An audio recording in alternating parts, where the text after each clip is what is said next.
Well, it's about 8 hours. 8? Well, no. No, it's probably about Like 12. 10. That's what I was thinking, 10, 12, okay. It's 800 miles. So it's a matter. Okay, it's 9 o'clock. We'll call this meeting to order. Can we stand for the Pledge of Allegiance? I pledge allegiance To the flag of the United States of America and to the republic for which it stands, one nation, under God, indivisible, with liberty and justice for all. Good morning, Mr. Chair. Good morning, everybody. Welcome, everybody. Could I get a motion to approve the county board? Second. We've got a motion by Commissioner Winter, seconded by Commissioner Lemire. All in favor, signify by saying aye. Aye. Opposed, motion carries.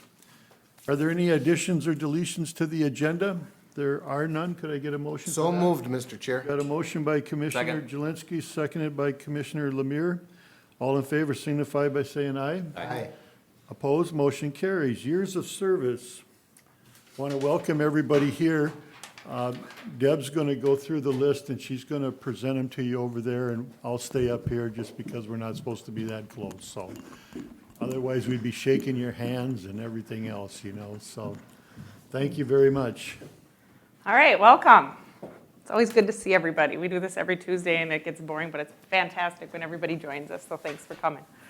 All right, we are going to go with the different increments and recognize folks that have been here for different time periods. Some are here joining us, some aren't, but we'll still read everybody's name. And the choices that folks had, just for everybody's reference, if you've been here for different years or different numbers of years, you can either choose Morrison County Clothing, and we had some orders done, or Chamber Bucks. So we appreciate you responding to that, and hopefully you can all have some nice stuff to wear or have some fun with those too, because I know you work hard here every day. So for 5 years, we'll recognize Matthew Messerschmidt. And I don't see Matt here. He's a deputy with us. Lynn Grove. Didn't see Lynn either. Charlotte Diedrich. Sensing a theme. Dan Owens. Bill Vandenavond. Don't see Bill either. Colin Bukowski. I think I saw Colin. Colin's here. All right. Yes. Thanks, Colin. Congratulations. Here's your certificate. Trevor Kalani, and I don't see Trevor either. Doug Rockow. Mike Whitlow. I don't see Mike up in the jail. Sasha Forcier. There she is. Did I get it right? Forcier. Oh, I'm sorry. Thank you, Sasha. Congratulations. Victoria McKissick. I saw Victoria. Thanks, Victoria. Congratulations. Beth Brenny. I saw Beth. Thank you, Beth. Congratulations. Melanie Mick. Let's see Melanie. Emily Loomis, I saw. Thank you, Emily. Congratulations. Megan Holzheimer. Thanks, Megan. Congratulations. Tina Wagner, I saw. Thank you, Tina. Congratulations. Stephanie Roback. Chelsea Robinson. Thank you, Chelsea. Congratulations. Eve Belfany.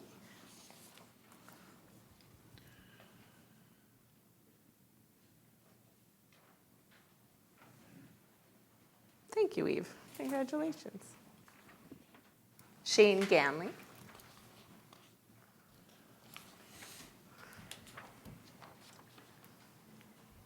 Thanks, Shane. Congratulations. Last but not least, Brianna Germain.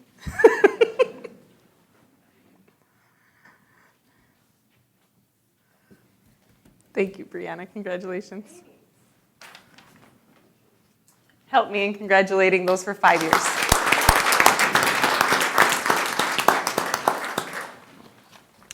10 years, Miss Linda Shablewski. I saw Linda.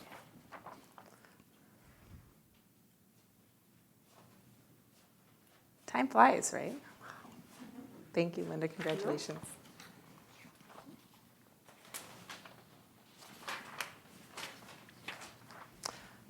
Joe Haying. Thank you, Joe. Congratulations.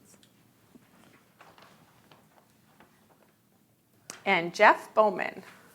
Didn't see Jeff walk in. All right. Join me in congratulating those for 10 years.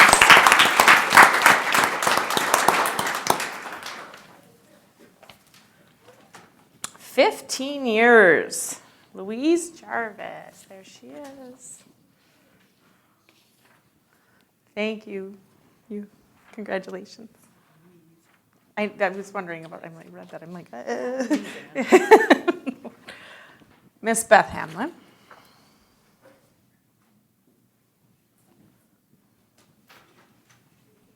Thank you, congratulations. Deb Gruber. Linda Strand. Didn't see Linda.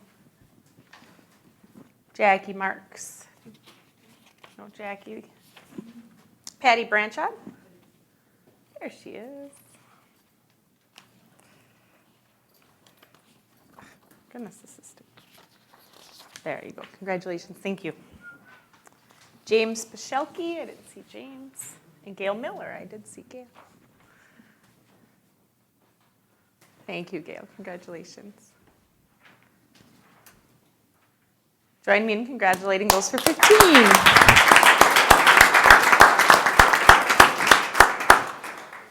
20 years. This is a thick stack. Rachel Barda. Didn't see Rachel. Amy Kowalczyk. Thank you, Amy. Congratulations. Sandy Lubers. I see you back there.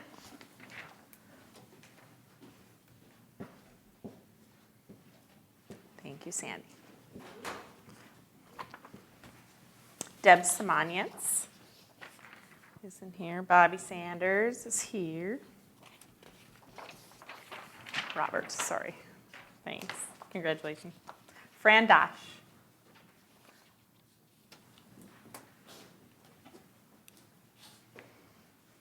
Thank you, Fran. Congratulations. Amy Springer. Let's see Amy here. Julie Shellstad. Thank you, Julie. Congratulations. Jennifer Sanders. Thank you. Congratulations. Jean Pop. Thank you. Congratulations. Nancy Ruby.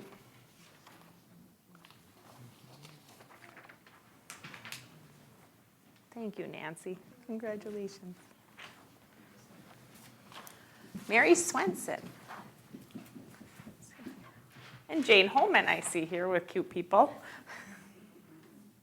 Thank you, Jane. Congratulations. Join me in congratulating those 20 years.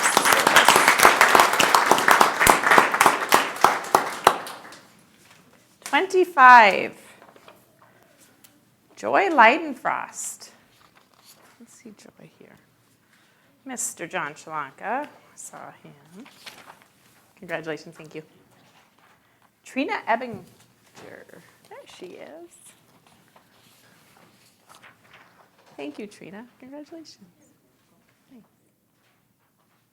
Karen Ottman. Let's see Karen. And Hope Yoder. Join me in congratulating those 25.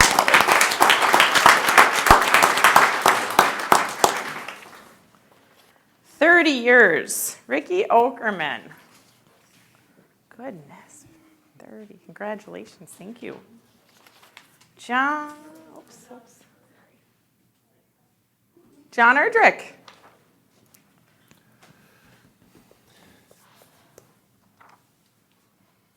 Thank you, John. Congratulations. Eileen Holtberg.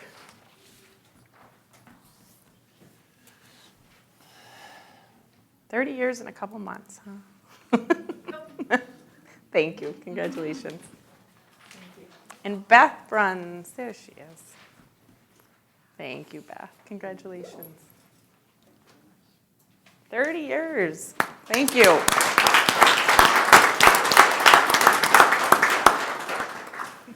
And the lone, 35, that's a long time, Tom. Tom Daniels with Public Works, thank you, Tom. Congratulations. It takes all of us, right?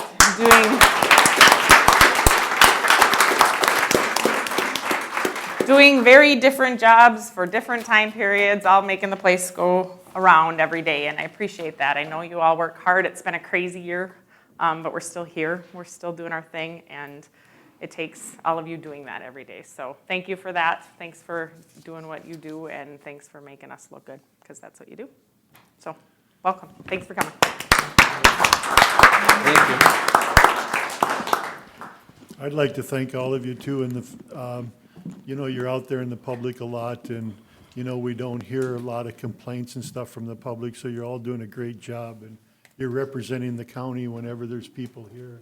We appreciate the fact that you do what you do, because we don't hear much complaining about anything, so we do appreciate that.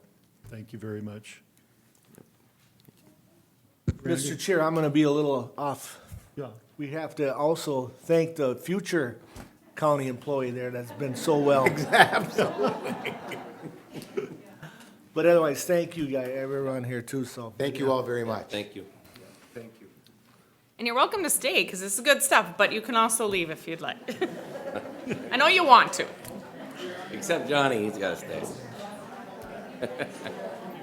And Rick and Bobby. Oh, I might put it all in a... Be good then, little ones here. You can. Wow. Those sticky things. I'm sorry, thank Bobby, you. see you, Tom. Hey, Tom.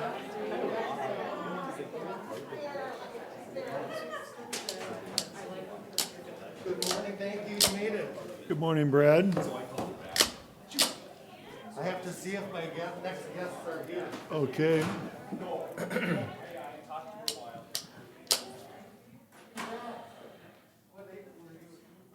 This might take just a minute here for you. Good morning. Good morning. Melanie, thanks for all the stuff you do with that RTCC, the rural transportation. There's not much you can, I haven't done, I don't feel like I've done that much. It's like, what do you do? It's such a big project. Yeah, but you've done a good job of putting stuff together for them. I think they'd be lost without you. So, Want to come up or just one of you? Michelle, how Michelle. you doing? Al? Right here. Yep. And Bring a chair up, Alyssa, sorry.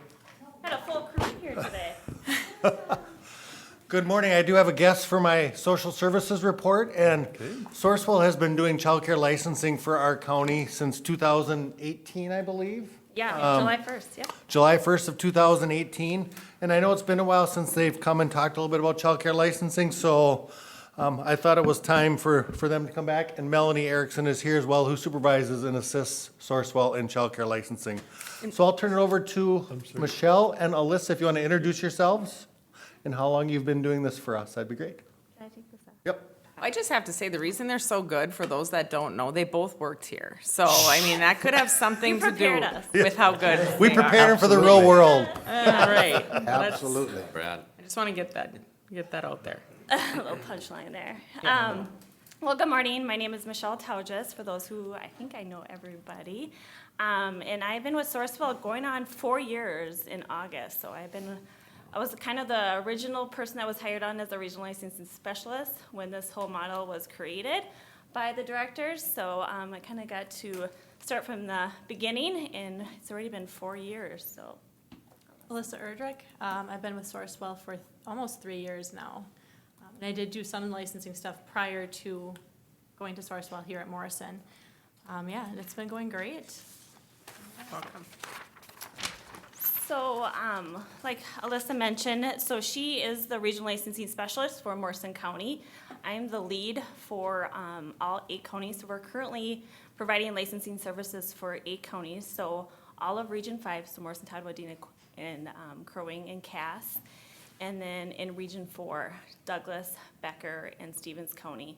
We just added Stevens County this past July in 2020, so that put us at 8. So I'm the lead for family child care and then the lead for adult foster care as well.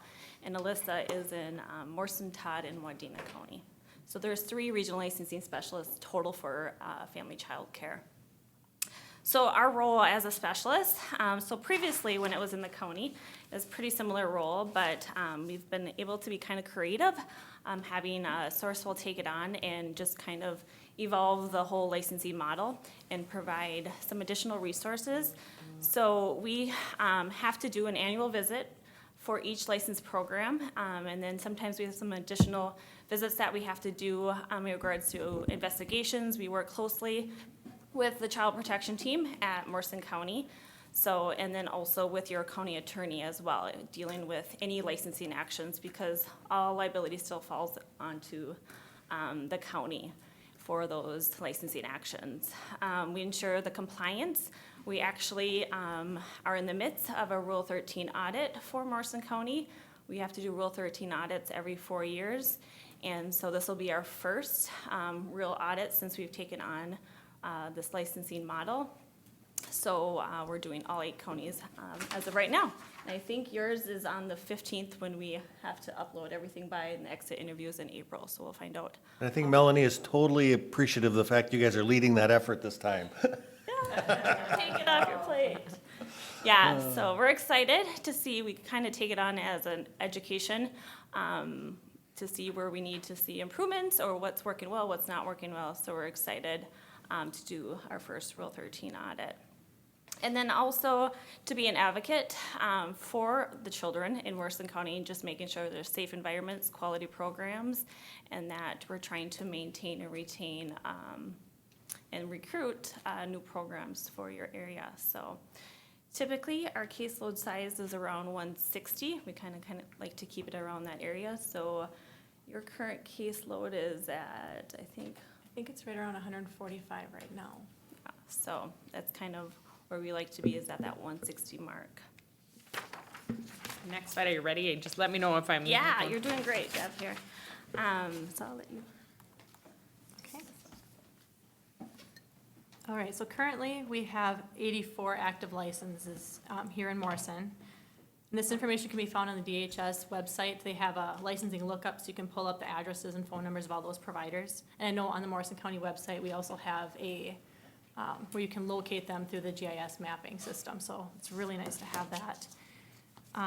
So starting July 1st, 2018 with Sourcewell doing licensing, there have been 31 individuals that have attended orientation through Sourcewell. And of those 31, 18 of them proceeded on to get licensed. And right now, 9 of them are in the process of getting licensed. For closures, there have been 12 providers that have left the field since we've taken over licensing for various reasons, for retirements. Some people, they want to get their children off to school, and then they want to go back to working out in the field that they initially were in, wanting to raise their own kids. We had one that was revoked. Their license was revoked, and then there were other medical reasons and different reasons for people going out of the business. We've also implemented a child exit survey for when providers leave, just so we have a better idea as to any certain trends, so we can maybe curb things and change things if something's not going right with how we're doing our licensing. We are working on recruitment strategies now on how to get more individuals into the field. Infant slots are a huge concern, since each provider can only have about 2 infants max. It kind of creates a need when we have more and more children needing daycare. Let's see. Yeah, and then retirement's just been a statewide issue. We have a lot of people that are going out of the childcare business, but not as many are seeking that position right now. And we are sending tracking monthly to the counties with open license, closed licenses, and then any new information on those providers. As she said, GIS is working on putting all the licensing in so they can map and look, and so Alyssa sends that to Teresa and Mel, and then we get off to Brad Bolton, who will put that on our website, so it's worked out very well. All right, we'll move on to the next slide. I think this got maybe in the transition from PowerPoint to, if you have the PowerPoint, I can pull that up. I can email it to you. Okay, do that, and then I can get that correct. It's the one I took out of the calendaring event, if that helps you at all. You took It's out of all the right. calendaring event? I'm sorry. Yep. Nope, you're totally fine. So, recruit, retain, orientation. So we have to offer orientation to new programs 6 times a year. So we are in the midst of launching finally our online orientation. We're doing it virtually right now during this whole pandemic, and it's been working really well. But we're launching an online orientation. It'll be a self-paced. So we're hoping that will help recruit some new programs so that they can do it as they're working with their current full-time job, and they can take the orientation because that's the first step they have to do in order to become licensed. Also, we implemented a mentorship program. So this is something that was new. When we took on licensing, and DHS does not require it, but we have a mentorship at 6 months. They can receive another additional in-person inspection, and we'll kind of go over all the licensing stuff, because it is a lot of wealth of information when they first become licensed, knowing all the rules and statutes and paperwork and et cetera. So we think this is helping with mentoring them so that they are not set up for a failure, but they're being successful. Also, appreciation. We offer a low-cost conference annually that Sourcewell hosts. We actually did it virtually last year, and I think we had around 120 part of that conference, and it was very interactive, so that went really well, and actually the majority want to host it online moving forward. We thought about doing it in person, but the survey resulted in that they want to do it online. So it's just a low cost. They got up to 5 hours of training hours for them as a licensed program, and they have to have 16 hours annually, so that helps provide a low cost opportunity for them. And then also we do, we select the Provider of the Year winners. So Morrison County kind of does it a little differently for the fact that their association wants to be involved with that process. So they do it a little bit, actually they're doing it right now, to select their winner, and then we announce it in September at our conference. And I don't know, Deb, if you were able to show that video, but this year we got to bring the awards to the programs instead of having it at the conference. We went to their house and gave them the plaque that they were the winner. Let's see.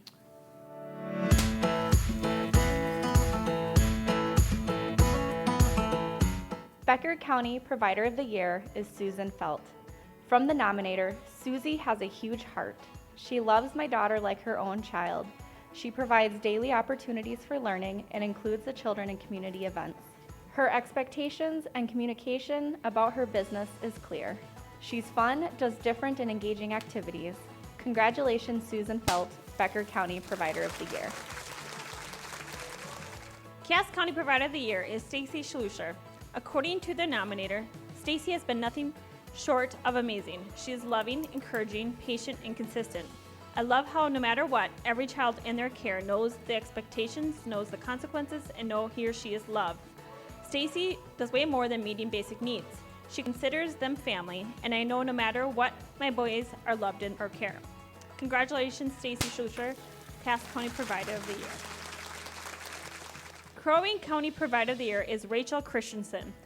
The nominator has this to say: Rachel treats her daycare kids as her own. They learn something new every day and play outside.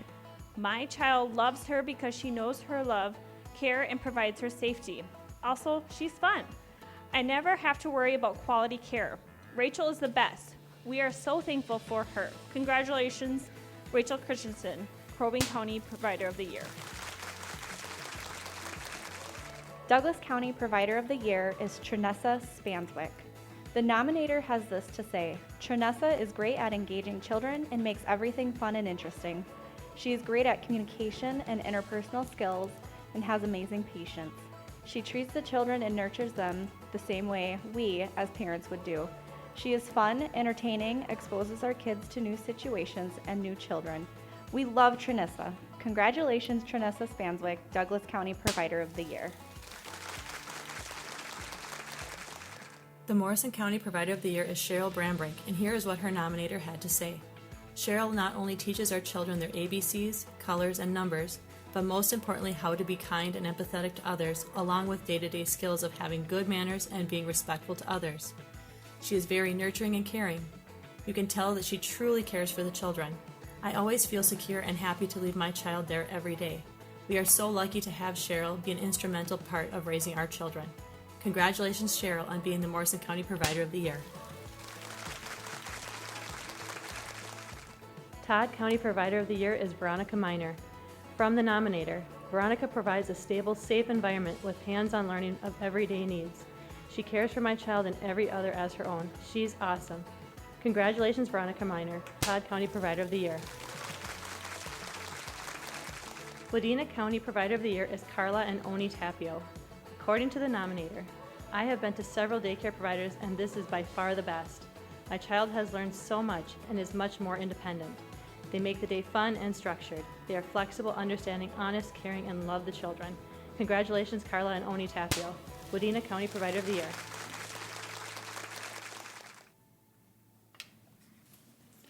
Great. So, like I said, normally we like to do those awards in person, but it was kind of fun going out to the programs and surprising them with a basket of goodies that were donated by Child Care Aware and to provide them with that big honor of being Provider of the Year. Again, those nominations come from parents that enroll their kiddos in those programs, and the county gets to just select the winner based on the nomination feedback through a rating system. Some other additional resources that we do offer is a website that we keep up to date. It's linked from your county website, so they have access to a whole bunch of documents that they have to use for their program, and also provide them a resource guide. And 2 years ago, we implemented an annual survey to all licensed programs just to kind of give us feedback of how we can improve as regional licensing specialists, or where their barriers or challenges are, to see if we can address any trends that they are going through and that we can help support them more with. And based on that feedback and this is based off Morrison County's feedback, so it's strictly for Alyssa, so we had some great feedback to share. It is quick response times to questions, treated respectfully and professionally.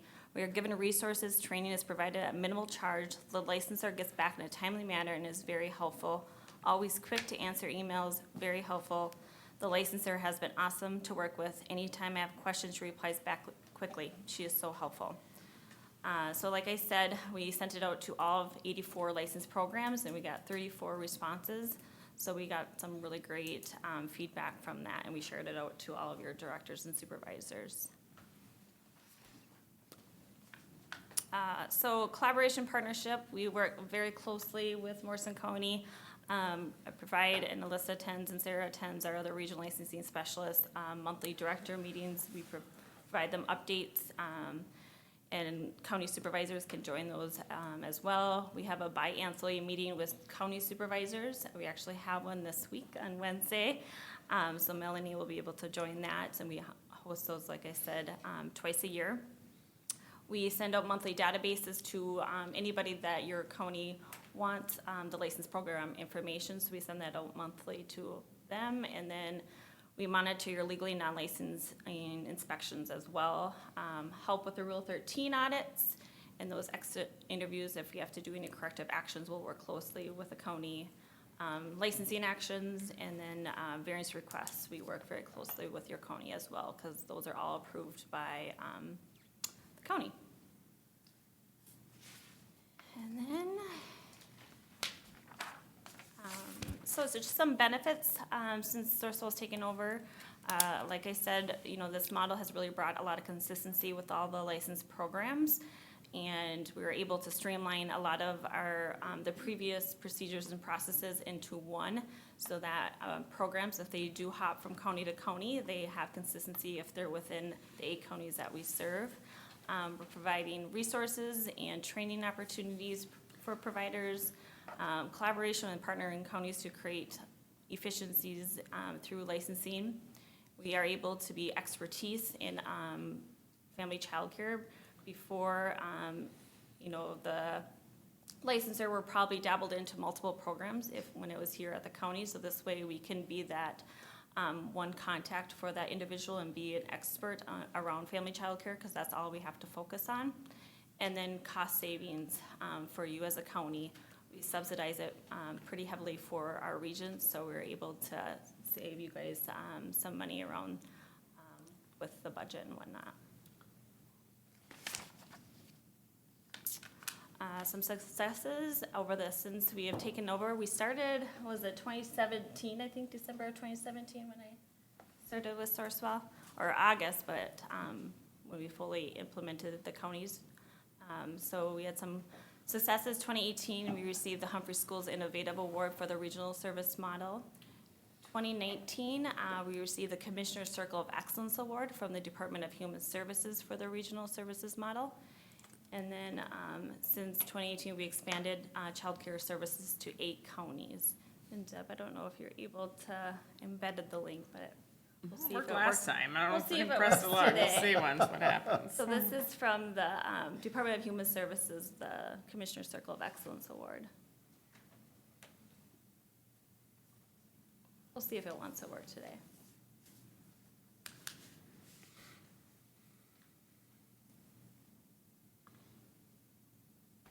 Is there a, Yeah, I think it's right here, Yep. Sourcewell one? Yep.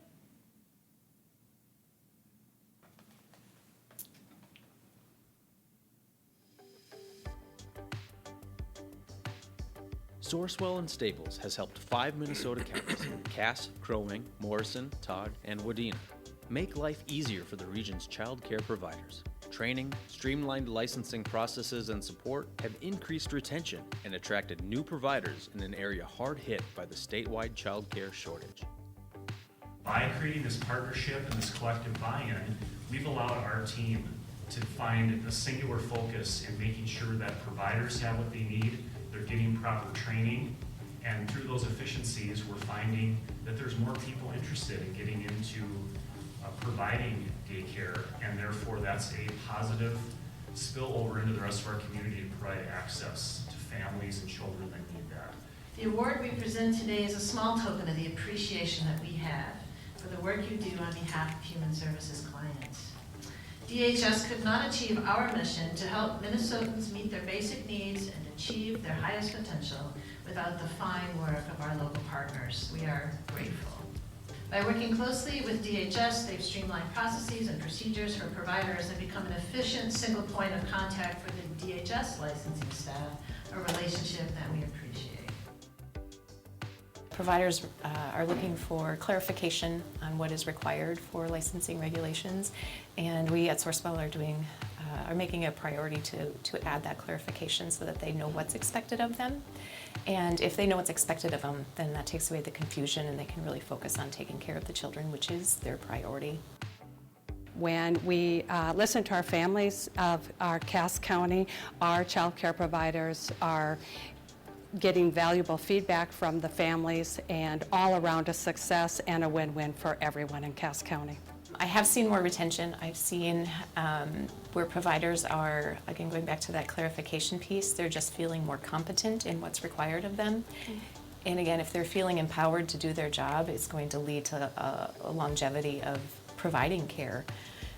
So I've seen that, and then I've also seen where it adds, the culture around licensing is changing because there's not the confusion and the negativity as much going around with it, because it is clear and we can help provide that for licensors from the get-go as they open their own businesses and their own programs within our communities.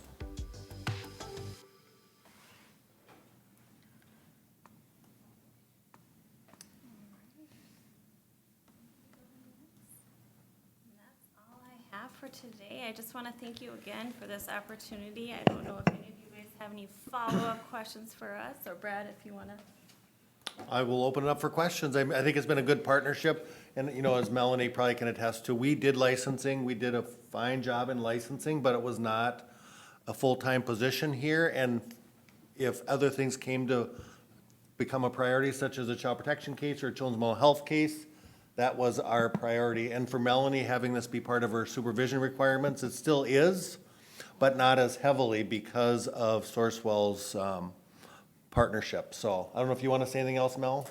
Sure, I guess I would just say that, in the time that I've spent here, I view childcare licensing as probably our best child protection prevention program that we have, as well as the best program to provide for early intervention services for our kids. It's a very valuable service, and it is nice to have Sourcewell, like I said, like Brad said, we did a fine job with that. But I did have workers doing 2 and 3 jobs.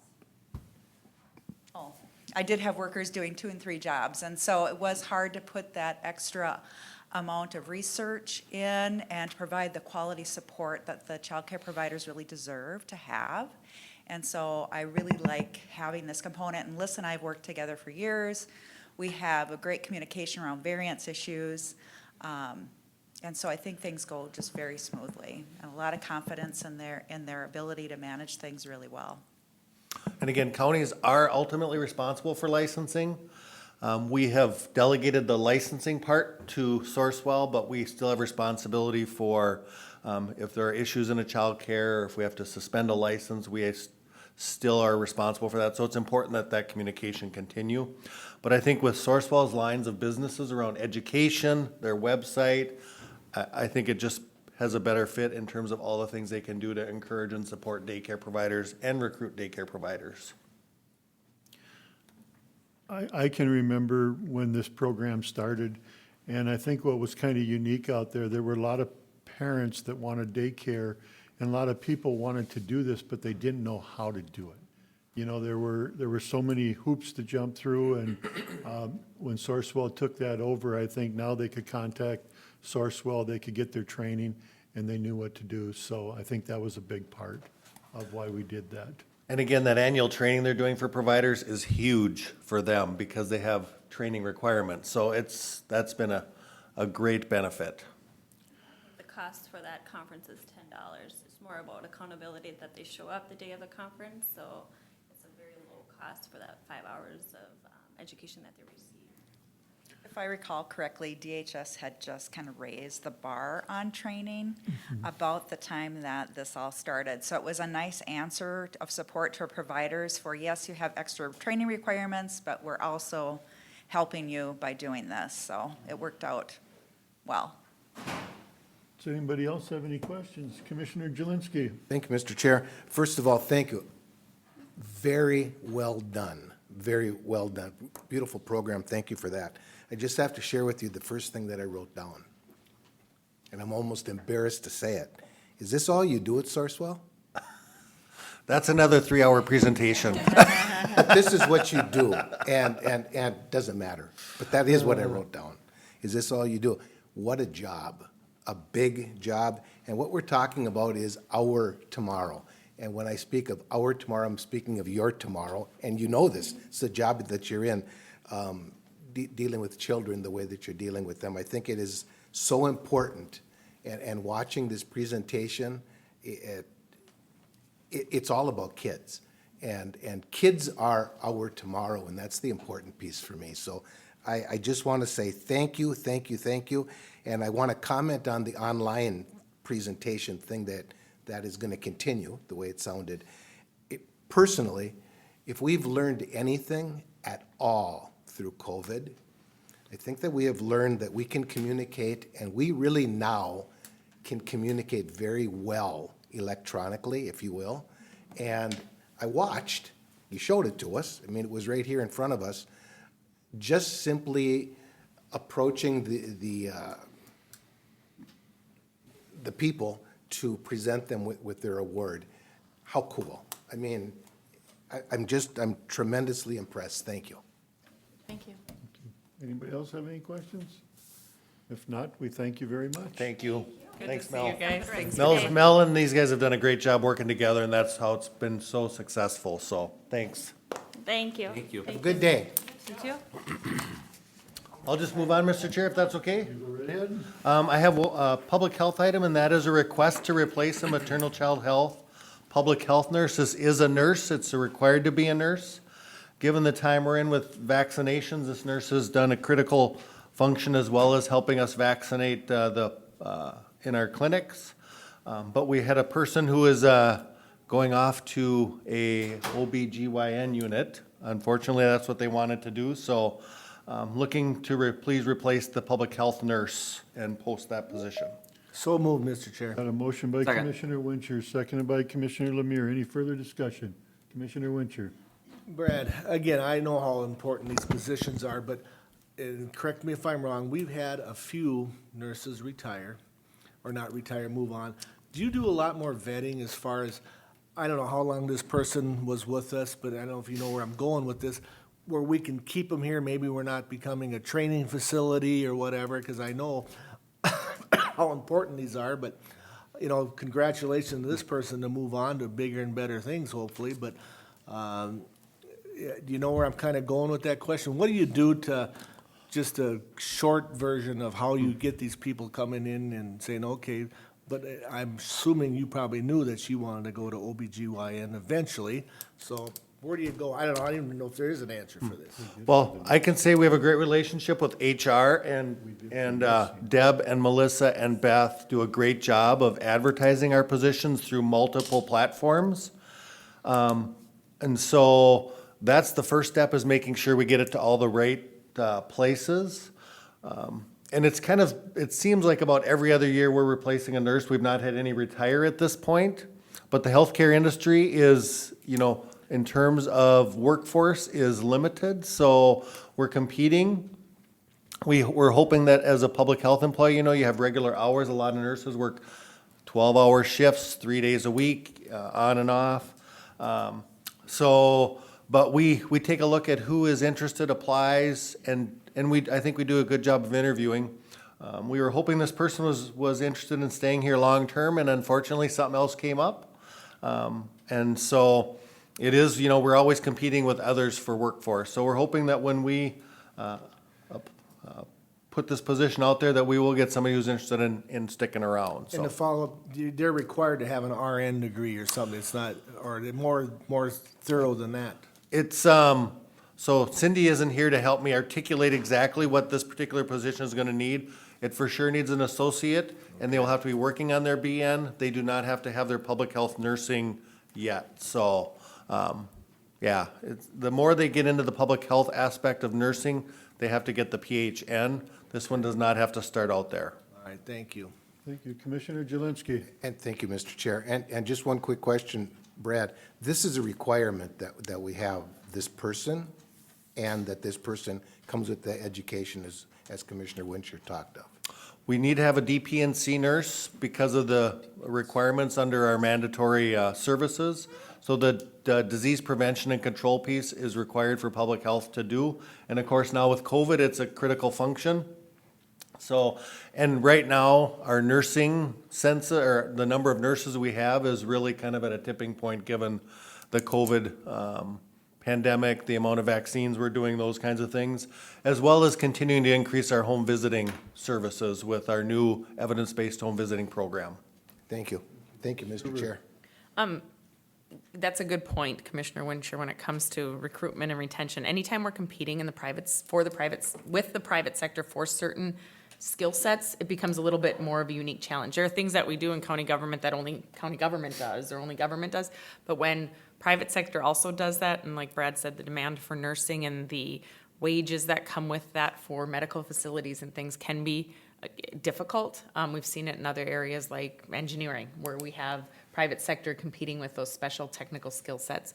But we're doing the best we can to try to recruit them. We do have some attractive qualities when it comes to no nights and weekends and things of that nature. And so it's been a balance, but I think Brad and his staff have done a good job. There are a few that are very senior. They've been here a long time. They've come in and they've stayed, and they've really been a good mentor for those the young ones coming in and such. So we'll do our best and see what we come up with. Good, thank you. Any other questions?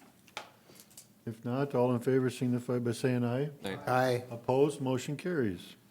And then I just thought I'd give a brief update on COVID, if I may, Mr. Chair. The last week or so, we've ticked up a little bit in our case rate data. We are at 19 this morning, 63 cases in the last 14 days, which gives us the case rate of 19. So we have ticked up. We were below 10 for a couple of weeks. Seems like we have a few pockets of transmission that is occurring. So we have a meeting with the schools this afternoon. I know there is one school that has their high school out or their upper middle school out, so we'll learn more about that today because of some transmission. We have vaccinated all educators who are interested in Morrison County, so that's been good. I think that's helped in terms of keeping schools in session. So I think shortly, if not already, the governor's going to announce that he's expanding those who can be vaccinated, moving on to the agricultural industry and some essential employers. So we're going to be talking about that tomorrow. We've done a great job in coordinating and collaborating with CHI St. Gabriel's. They actually had a clinic on Saturday for 65 and over and almost vaccinated 500 folks. Went very well. I, along with a couple of public health staff, were there for the morning to help out. It went from 8 to noon, and I just can't rave enough about how smooth and how well it went with the nurses and the staff and the organization that they provided so that people could move through. I think maybe the longest somebody had to sit there was 25 minutes, and 15 of that is waiting to make sure there's no reactions. So we'll continue to talk about our role in vaccination in terms of the community. And we're working with CHI in that. They're continuing to call in the 65 plus population, and we're trying to redistribute some of our vaccine to them so they can do that. And as a result, I think we'll try to work on some of these businesses and vaccinating some of these businesses that are considered essential. So the state continues to move forward on vaccinating and continues to expand those groups so we can move forward. So. Mr. Chair, if I could add, I think Brad had stepped out of the EOC last week when it was discussed, but a few of us that work, with other counties on various things, our emergency manager, Victoria, happened to say, and I had almost the similar conversation about other counties and some of the challenges that are presented and things of that nature, and how we just haven't experienced some of that. And I think part of it is the relationships that we have with other business partners or other partners like CHI or amongst the groups or the different technical components within even this organization, and how we're working together, and we consistently meet every week, and we're all on board, and we empower staff to make decisions, and we have this open line of communication when it comes to how we're delivering things. We just haven't had the same hiccups, and so I'm proud of that. I think you all should be proud of that in terms of how we run and operate, because we really have done well when it comes to this stuff. Like you said, you have a clinic and all of a sudden 500 people, and we really had nobody wait, and we've done clinics here and that's gone smooth, and we just really have a good team working on it. I can't say enough about how well the staff have done on our Wednesday clinics in terms of keep moving people through.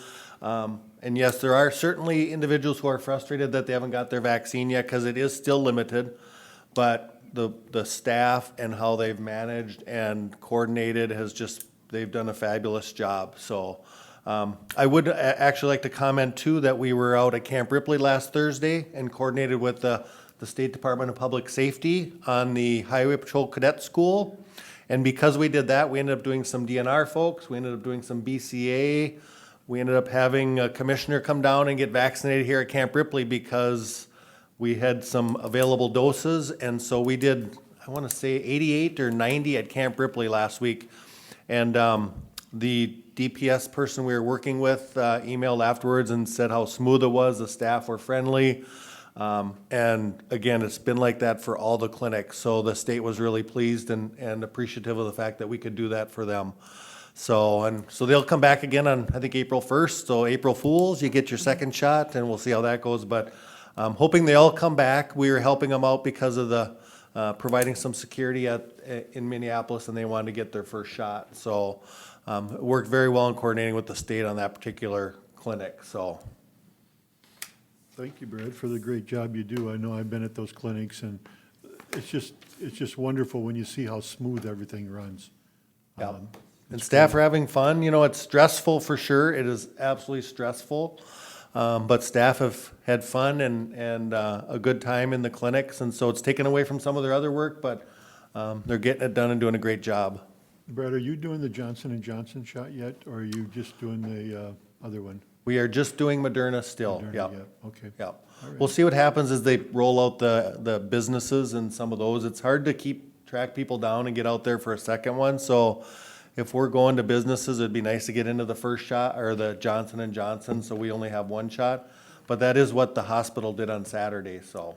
I just know I talked to some people this morning that got the Johnson & Johnson, and it seemed like they had a little more reaction with headaches and stuff than we did with the other one, Moderna. So just wondering if you had heard anything like that. But No, I do know a couple that got it and didn't really have any reaction, so I think it just depends on your body. Whatever vaccine you get, it depends on your body and your makeup and how you're gonna react to it, so. But again, seeing some of those people coming out on Saturday and tears of joy, being able to go out and see their grandkids again, it was fun. Good. Thank you So. very much. All right, thank you, have a good day. Brad. Next, we'll move on to corrections. Nicole? Correction. I know you need support, but this much? Ah, jeepers. Okay. Okay.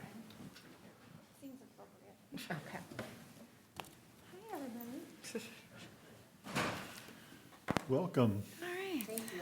Good morning. Good morning. This is actually Beth's topic, not mine. Okay. So on behalf of my family, I have a donation that we wanted to make to Community Corrections, and if you'll bear with me, I have a letter that I'd like to read. All right. Dear Ms. Kern, on behalf of our family, we would like to contribute $1,350 to your organization in the memory of Chris Hamlin. Chris struggled with addiction for years, which led him to making some bad decisions and several run-ins with the law. Chris was assigned for a probation agent and participated in many programs that helped him turn his life around.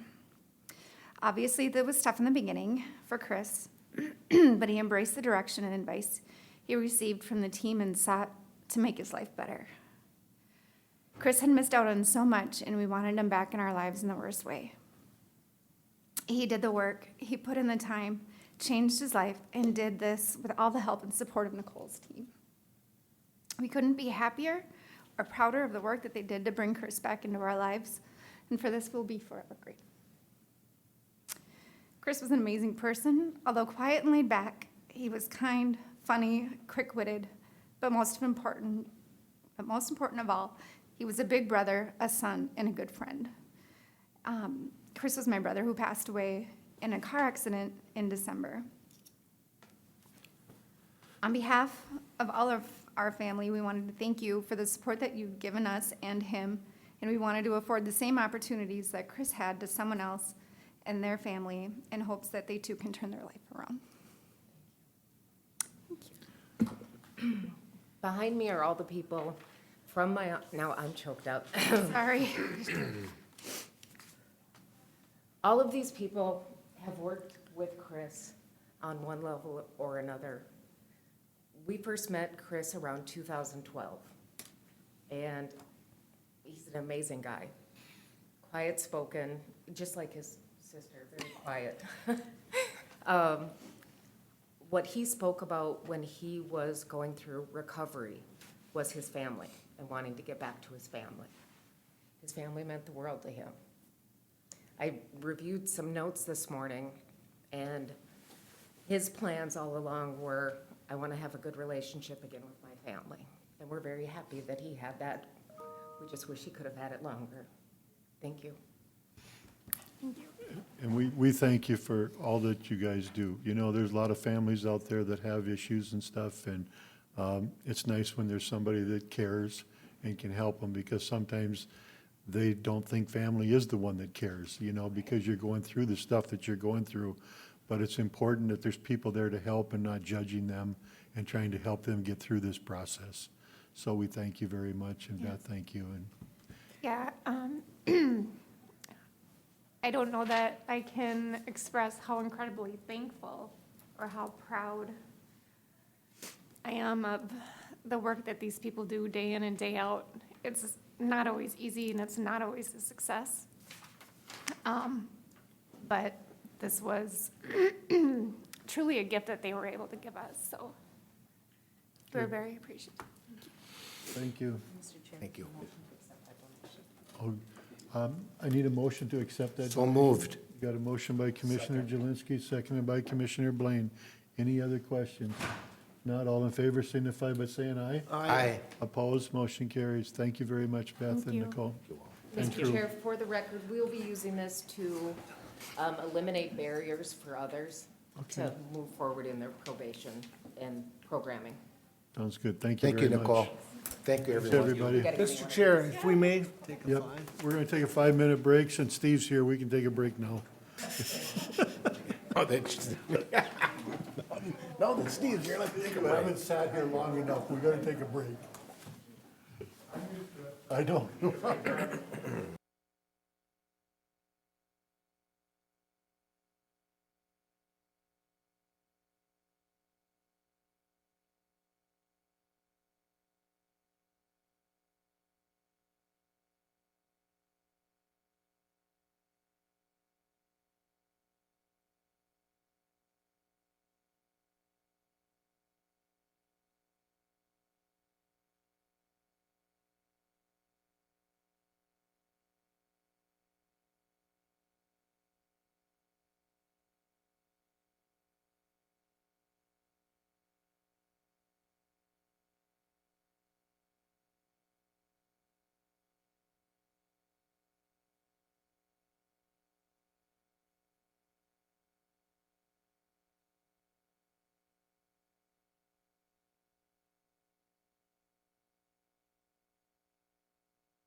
talk to you about that, but I think we should put Ready, calcium on that one by board meeting, we're Winchester. heading to You- That'll be fun.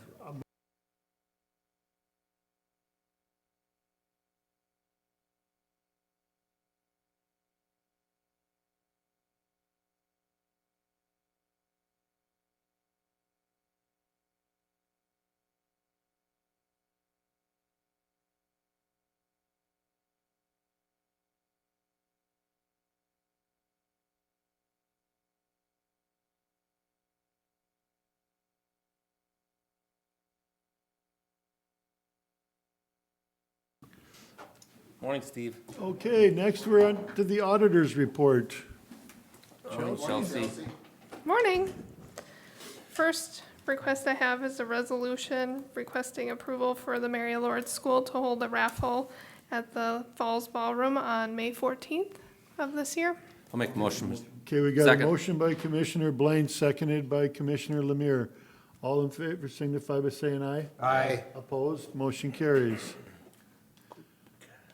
Next on the agenda, I'm requesting approval for a replacement of the land record specialist position within the Auditor Treasurer's Office. This is a grade 21 full-time position, and there will be some time overlay with a new hire and the individual that is in this position right now. Okay, could I get a motion on that? Mr. Chair, I'll make a motion for further discussion. Okay, got a motion by Commissioner Jelinski, seconded by Commissioner Winchester. More discussion? Mr. Jelinski. Mr. Chair, if I may, do we have a person leaving? Yes.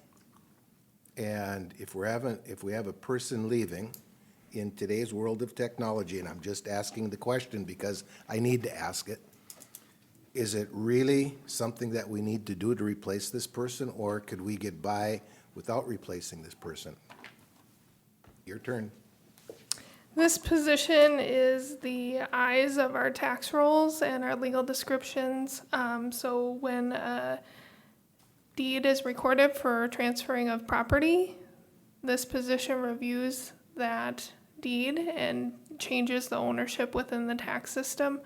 This position works heavily with the recorder's office and land services along with the GIS specialist. So yes, there's no doubt in my mind that this position needs to be replaced. So I'm just, if I may, further up with one thing on that, and I'm just asking, so, I get it, can we put those job duties on several other people and combine them within your office? And I'm just asking that question, to make it to minus an employee. I'm just asking the question. Or is that just a unheard of thing? But I just asking. It's a great question. We in the office, this position is a full-time position in itself, and there are times where this position needs additional support from the Auditor Treasurer's Office to keep it up to date with records in a timely manner. And that's a good answer. Thank you. Okay, thank you. Anybody else have any questions? Commissioner Wincher. Thank you, Mr. Chair. So again, follow up with Commissioner Jelinski, is there cross-training available that does this position that person only knows how to do it, or can someone else, because obviously, I don't know, it might take you a week, could take you a month to replace this position. Is there someone else that can do this job currently, other than you maybe? Our office, we can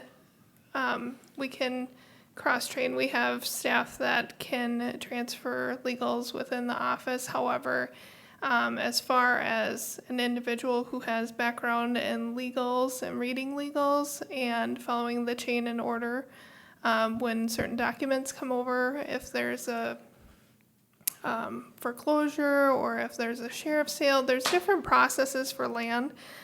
So this individual, it will take time for the individual who steps into the position to learn not only legal descriptions, mapping, but also our tax system as well. And if I may follow, who would teach this person individual? There must be somebody there, or they have to be self-taught, or how does it work? So with timing and with the notice that we received, I believe that there would be 2 to 3 weeks of overlay of training with the individual who is currently in the position, and then it would be myself, property tax manager in the office as well, cross-training. Thank you.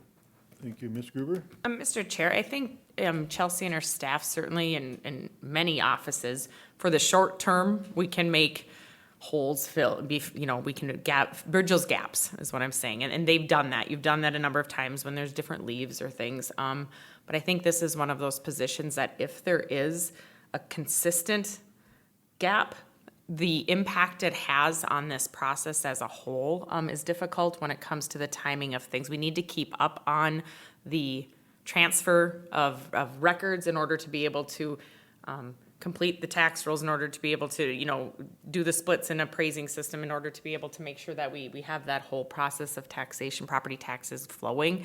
And that's been one thing. And, in short-term filling gaps has been okay, but as those gaps get bigger, if there's been this position wouldn't get filled, it would impact the other processes that we have, I believe is what would occur. So it is a pretty important position in the office to have somebody solid that's there regular and able to do that work.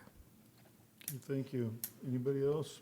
If not, we have a motion and a second. All in favor signify by saying aye. Aye. Opposed, motion carries. Thank you. Thank you, Chelsea. Thank you. Next on the agenda, I have the monthly cash report for you. This is for the end of February. This report you see monthly, and this report also ties in with our quarterly reports. So this is just a snapshot that you can see where the funds are as of end of last month. Okay, thank you. Anybody got any questions on that? Okay. And last but not least, I have a request to pay the bills. Okay, can I get a motion to pay the bills? So moved. Got a motion by Commissioner Pay Wincher. all the bills. Yeah, pay all the bills. Got a motion by Commissioner Wincher, seconded by I'll second it, Mr. Chair. Commissioner Jelinski. This is a roll call vote. Commissioner Lemire. Aye. Commissioner Wincher. Aye. Commissioner Jelinski. Aye. Commissioner Blaine. Aye. And aye. Motion carries. Thank you. That is all I have. Thank you. Thanks, Chelsea. Thank you, Thank you. Chelsea. Chelsea. Thank you.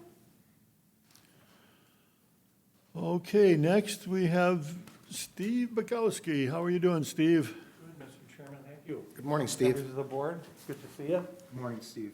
Morning, Steve.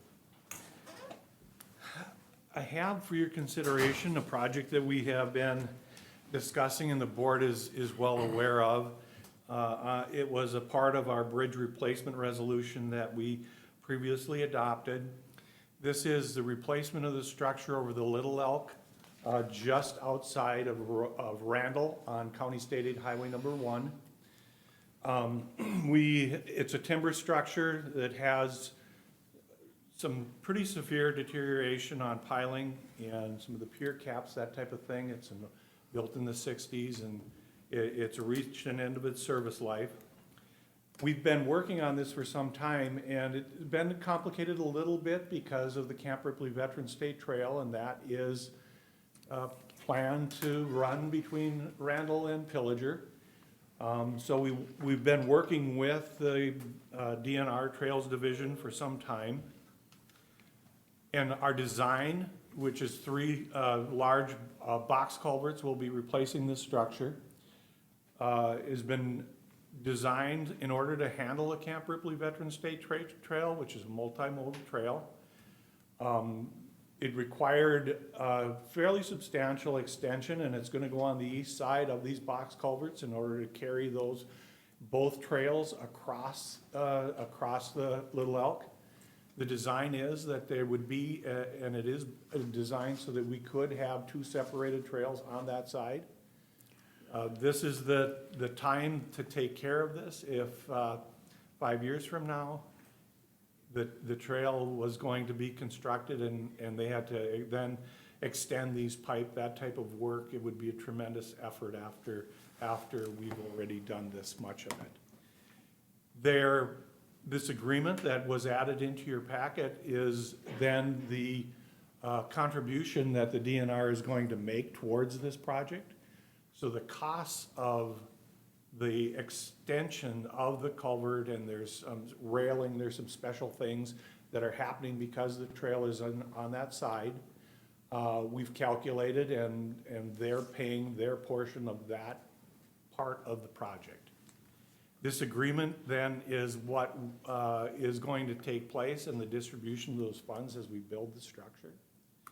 And so what I'm asking for then is the board to adopt the agreement between us and the DNR so that we can replace this bridge, and we would replace it so that it could carry the Camp Ripley Veterans State Trail at a future date when that is constructed. There's also a resolution that wasn't in the packet that essentially is one that you've seen before. If I could read it, Mr. Chairman, so you know what it says. It's the Camp Ripley Veterans State Trail Little Elk River Crossing Cooperative Agreement. It is resolved that Morrison County enter into the Camp Ripley Veterans State Trail Little Elk River Crossing Cooperative Agreement with the State of Minnesota Department of Natural Resources, Division of Parks and Trails for the following purpose: Camp Ripley Veterans State Trail Corridor construction. Be it further resolved that the county board chairman and the county administrator are authorized to execute the agreement and any amendments to the agreement. And so our request is that you would adopt the resolution and approve the agreement, and then we would move forward with this project. Okay, thank you. I'll make a motion to approve resolution, Mr. Chair. We got a motion by Commissioner Lemire, seconded by Commissioner Blaine. Any further discussion? Again, Mr. Chair, this is something that's just not dropped on us. We've been talking about this for quite a few length of time, so we knew about that, Steve will be bringing this thing, and again, I think it's a win-win. I do too. We've got to prepare for this. There's a lot of effort going on out there for the trail construction that's going to take place in the future. I would almost venture to say that the segment from Randall to Pillager is the segment that is the furthest along. There's been quite a bit of work being done by the DNR and their consultant to put this together. Okay, thank you. We got any other questions? Commissioner Blaine. Steve, in this agreement, you had mentioned that you had analyzed the cost of this extension. I'm looking at it as an extension to the actual bridge that would allow for the crossing of the trail over the river there, and you analyzed the cost of that, and the DNR was contributing a specific amount. Is that half of that cost for that, or is it a percentage of that cost and the county is covering the other percentage? Could you explain that? There are items, when we do the design, we designed it how we would design it if there was no trail there. Then we added in the requirements that the trail bring, and we estimated both of those, and the differences on items, say the length of the pipe, there was railing that we wouldn't have required if we, under the normal design. Those were all put under the trail items that the DNR would have to pay for. We did the estimate, and then we did the estimate of both of them, and the difference is the portion that the DNR then is going to cover. And so we estimated what it would cost us and the items that were required to build the structure if we didn't have a trail, and we did it with a trail, and they're paying the difference. They're paying also in the agreement here, we'll pay a portion of the engineering, construction, staking, and inspection, those type of items, which we'll split out pro rata. So if I may, Mr. Chair, Morrison County is not having to contribute resources at all to allow for the trail to cross there. The DNR is basically assuming those costs in this agreement. Yes. The Camp Ripley Veterans State Trail is a state trail. It's paid for, all the construction costs, all of these items are being paid for by the state. These agreements essentially help us to move them forward at a faster pace because the county believes it's important for us. And that's why we enter into these agreements. We could just not do anything with it and let them take care of it, and they would work at it, and then when it came time to construct the trail, they would have to extend this, they'd have to do this work at that point in time. It's not efficient, it's not a good way to do it. We believe this is the best way to do it, even though it's gonna be sticking out there for a little while, but we do believe the trail is gonna get built, and that's gonna happen. And that's why we think this is the right time to do this work. But you're correct also in that we are not subsidizing the Camp Ripley Veterans Day Trail on here. The added cost because of it is being paid for by the state. And this agreement really is the way the funds are transferred. Okay, very good. Thank you, Steve. I appreciate that. Okay, any other discussion? Now we have a motion and a second. All in favor signify by saying aye. Aye. Opposed, motion carries. Thank you, Steve. Thanks, Thank you very Steve. much. Have a good day. You too, Steve. Okay, next we have administrators report. Looks like we have Beth on again.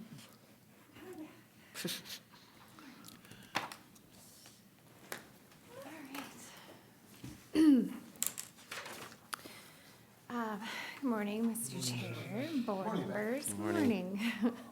I have a motion before you today to approve the Paycom Human Resources Information System for Morrison County that we've been speaking about in great detail for the last few weeks.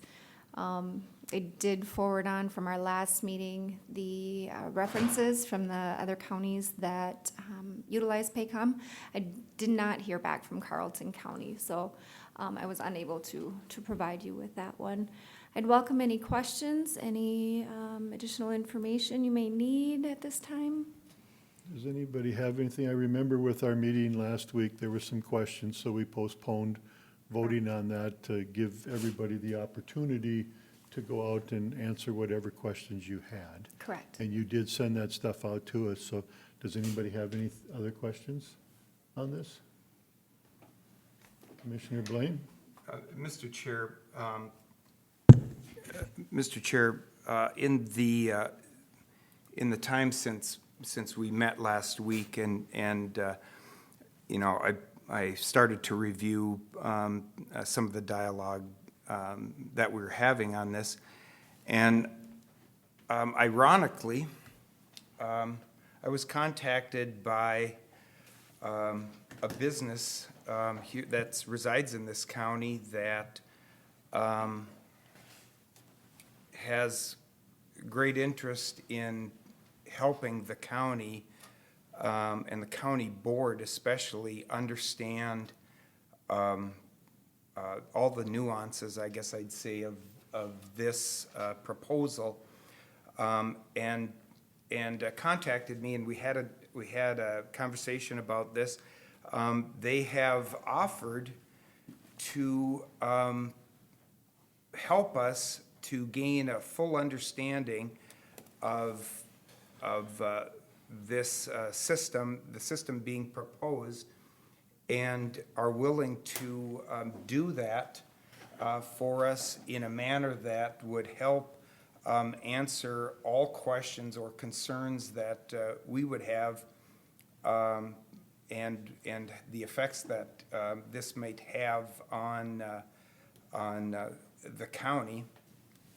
And so then as I'm going through my email, I also noticed correspondence from our IT director, who really kind of helped reaffirm this to me in correspondence from the 5th of this month, that looks at the sense that on a lot of cases like this, we will bring in outside consultants or experts to help us understand processes that we evaluate. And much in the same manner that when we have questions about things like cleaning county ditches, or we have we've had dialogue and tried to get better understanding about things like surveyed corners and property lines within the county, or I guess probably my other example would be whenever we've had discussions about issues with shoreland issues and water issues in the county, and we have employed experts from outside the county to come in and help clarify the impacts of the decisions that we have to make. One of the, I'll say, very surprising parts of this was the commitment by this company and their leaders to say that they would be willing to come in and do this at no charge to the county as a service to help the county board and certainly the county as a whole to do everything that we can in a positive manner to move forward. And so, Mr. Chair, at this time, I would really like this board to investigate this. In the conversation with this company, I had asked if they would be willing to do a presentation to us, to the county board, because we are the ones who ultimately have to make the decision on this. But obviously, we have questions and concerns about this. That I asked them if they would be willing to come and do a presentation about what they're telling us they can do, and I would like to do that. I said we want to expedite on this too. We don't want to drag our feet. Could they and would they be willing to do a presentation to this board at our planning session a week from today? And that was concurred to me in that conversation. So, Mr. Chair, at this time, I would like to maybe continue to hold back on this and bring in further experts to help guide this board and the county in this decision-making process.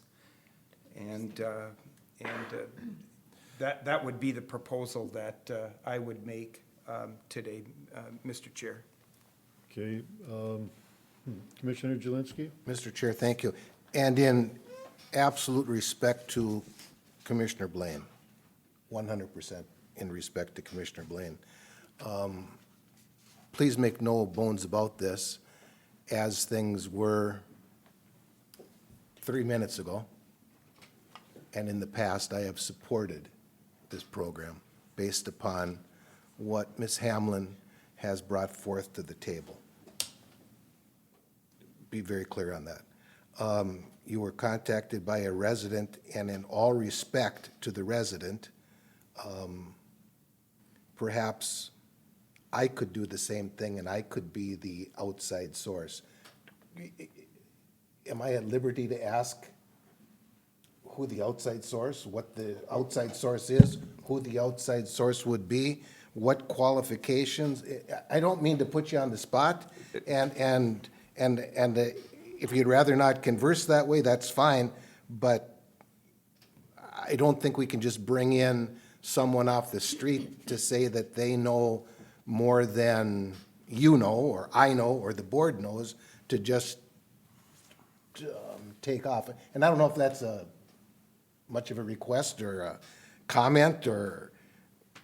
Well, I think that's a fair question, because I guess I would have the same question, because it could be anybody asking this. Absolutely. And we wouldn't do that. I'm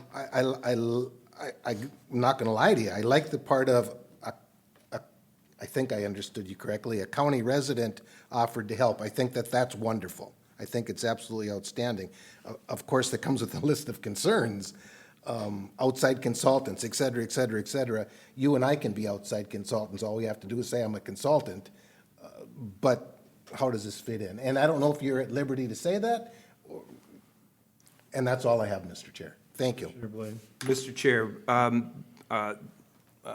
members of the board, the company that I'm referring to is called RT Vision.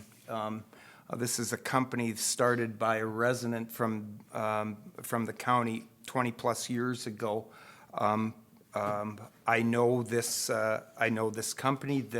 The work that this company does is in this same, or I'll say the proposal that we're looking at or considering is in their wheelhouse or scope of work. They have extreme professionals in this business and have done work for government entities, including the state of Minnesota, on resource management, human resource management,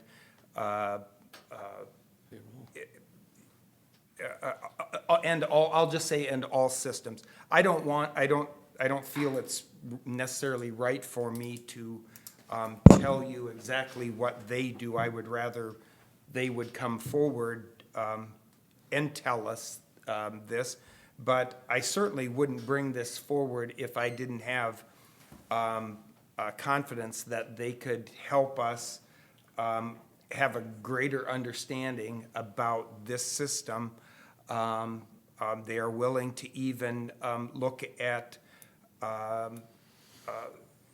how this system impacts different divisions within the county, not just in administration or human resources.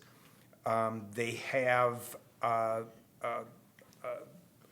tremendous team of individuals over there with masters in business administration. They have computer scientists, and they have educators. They have people that can help us to understand. I recognize, and I am humble enough to mention that I am not a technology guru, and I will never claim to be. And I would have to say that in knowing all of my colleagues here in service, that we none of us probably are technology specialists on this. This is another example in my mind where it is good for us to extend to outside resources or to ask for help in understanding when we're looking at making a decision on something that's not necessarily in my wheelhouse. I'm not. I need to also share in communication that this company and their people are not do not have a fiscal interest in this, in saying that they're not looking to come in and say this system that we're looking at is not the system for you, and we have one for you instead. Their only interest is helping to answer the questions that this board has had and continues to have moving forward. They have assured me of their objectivity if we would engage with them to go forward with this. I also feel strongly that especially with the communication from the IT department, really backs this up, that this is the right thing to do, and it's the right time to do this. And I think one of the other points I'd like to make, Mr. Chair, is it certainly became evident or more evident to me as a county official, that the public pays a lot more attention to what goes on in county government than many of us probably earlier perceived. This company has watched this. They have read about our discussions in the paper and have paid attention to our meetings, and I would assume are probably engaged in this meeting today remotely. Their commitment to us is we want to help you.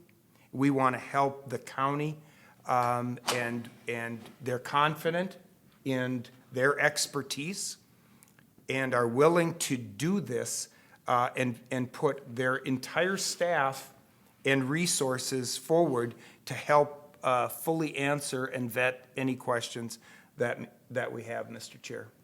Mr. Chair. Excuse me. So RT Vision is actually a current vendor of ours, so they are financially invested in with the county. So I don't know how objective they may be, but yeah, they are a stakeholder here. We currently have their time card and pay stub, and then also the Public Works Department utilizes them for their new roads. In planning and zoning too. With Planning and zoning permitting with the permitting, so. But do they I have will something, do they stay have that. something like Paycom? Or No, No, Mr. they Chair, don't. they're not. They're not a company that has that. You know, with all due respect, it is in our wheelhouse. You know, today we've both been here 15 years working in HR capacities, working as administration, working and doing what we do. And I think that's what's relied upon for all of these departments to make sure that we bring to you vetted and appropriate suggestions. So we've been doing that. We've worked with those in the business. We've worked with those that build these products, that do this work. We do it every day. We continue to do it every day. And so, yeah, I think we do have a strong recommendation that comes with experience, comes with knowledge of what it is we need to do to get done, the work that's charged us. And so that's what we've done. To reach out to a vendor that doesn't have a product that does this wouldn't typically be what we would do. But oftentimes, and in the past, if patterns would be repeated, the company that does work with government, RT Vision, has come to us. They've asked us to be kind of a laboratory for them to help develop products, and it's worked sometimes, and we've done that. But it hasn't always worked, and sometimes we haven't done that. The current product that we have is meeting a need, but certainly there are things that we need to advance on, and that's why we're having this discussion in terms of it's limited, that need that it's meeting. But we'll take direction from the board with what you want to do, but we have done a tremendous amount of work vetting what it is that will meet the needs of Morrison County with companies that have a product to be able to do that instead of be in a development phase or instead of building that, because that can be more difficult. So whatever direction it is that's directed, we'll follow. But we do have, you know, we will perform this work. We've done this work. We've continued to know what's best for Morrison County and recommend accordingly. But let us know. Okay, Commissioner Wincher, you had a question? Yeah, I don't questions, I'm kind of like comments too. Thank you, Mr. Chair. And if I can just understand this, when we say residents, it's actually a company, I believe, yeah, you know, so. They're not gonna come in, and again, with respect to Commissioner Blaine, we did always have outside, or not always, we've had other sources come in and give us their opinion, charging us, a lot of them do, you know, so that's a difference. I like the price on this one, just for the right of that. My point would be, and again, if you could clarify this for myself, is that obviously the thing that we would have to do, we haven't taken action on this, correct, Mr. Blaine? I mean, so that way, or Mr. Our Chair, and then so we would just table this motion. It's not we're taking it off, we're not denying it. That's a question I have. And my next one would be, if this party comes in at the planning session or planning commission, they would just kind of give us their perspective of what they would look for. It's not like we're going to still say that, yeah, we want to bring you aboard, that, okay, we'd have to obviously ask the questions, and I appreciate too the work you guys did to this, but you know what, can you have too much information or not enough information? Information is always powerful, so that was the kind of the question I had, Commissioner Blaine. Commissioner Blaine, did you look, just a minute. Go ahead. Okay, Commissioner Blaine, you look like you had a question again? No, Mr. Chair, I thought Commissioner Wincher was asking me a question, and I felt that, I felt the need, I felt the need to respond, and now I'm gapping out what his actual question. Well, the question I had, Commissioner Blaine, is that by your information that you're giving us, this party would come in, this business, and they would sit down and we would just kind of ask them questions like what could you help us better ourselves? Is that what you're kind of saying? So in answer to that, Mr. Chair, if I may, once again, I am not a technology guru, and I'm certainly not an HR guru, and I don't think any of us probably are. And I think we all recognize we've struggled with fully getting our arms around this issue.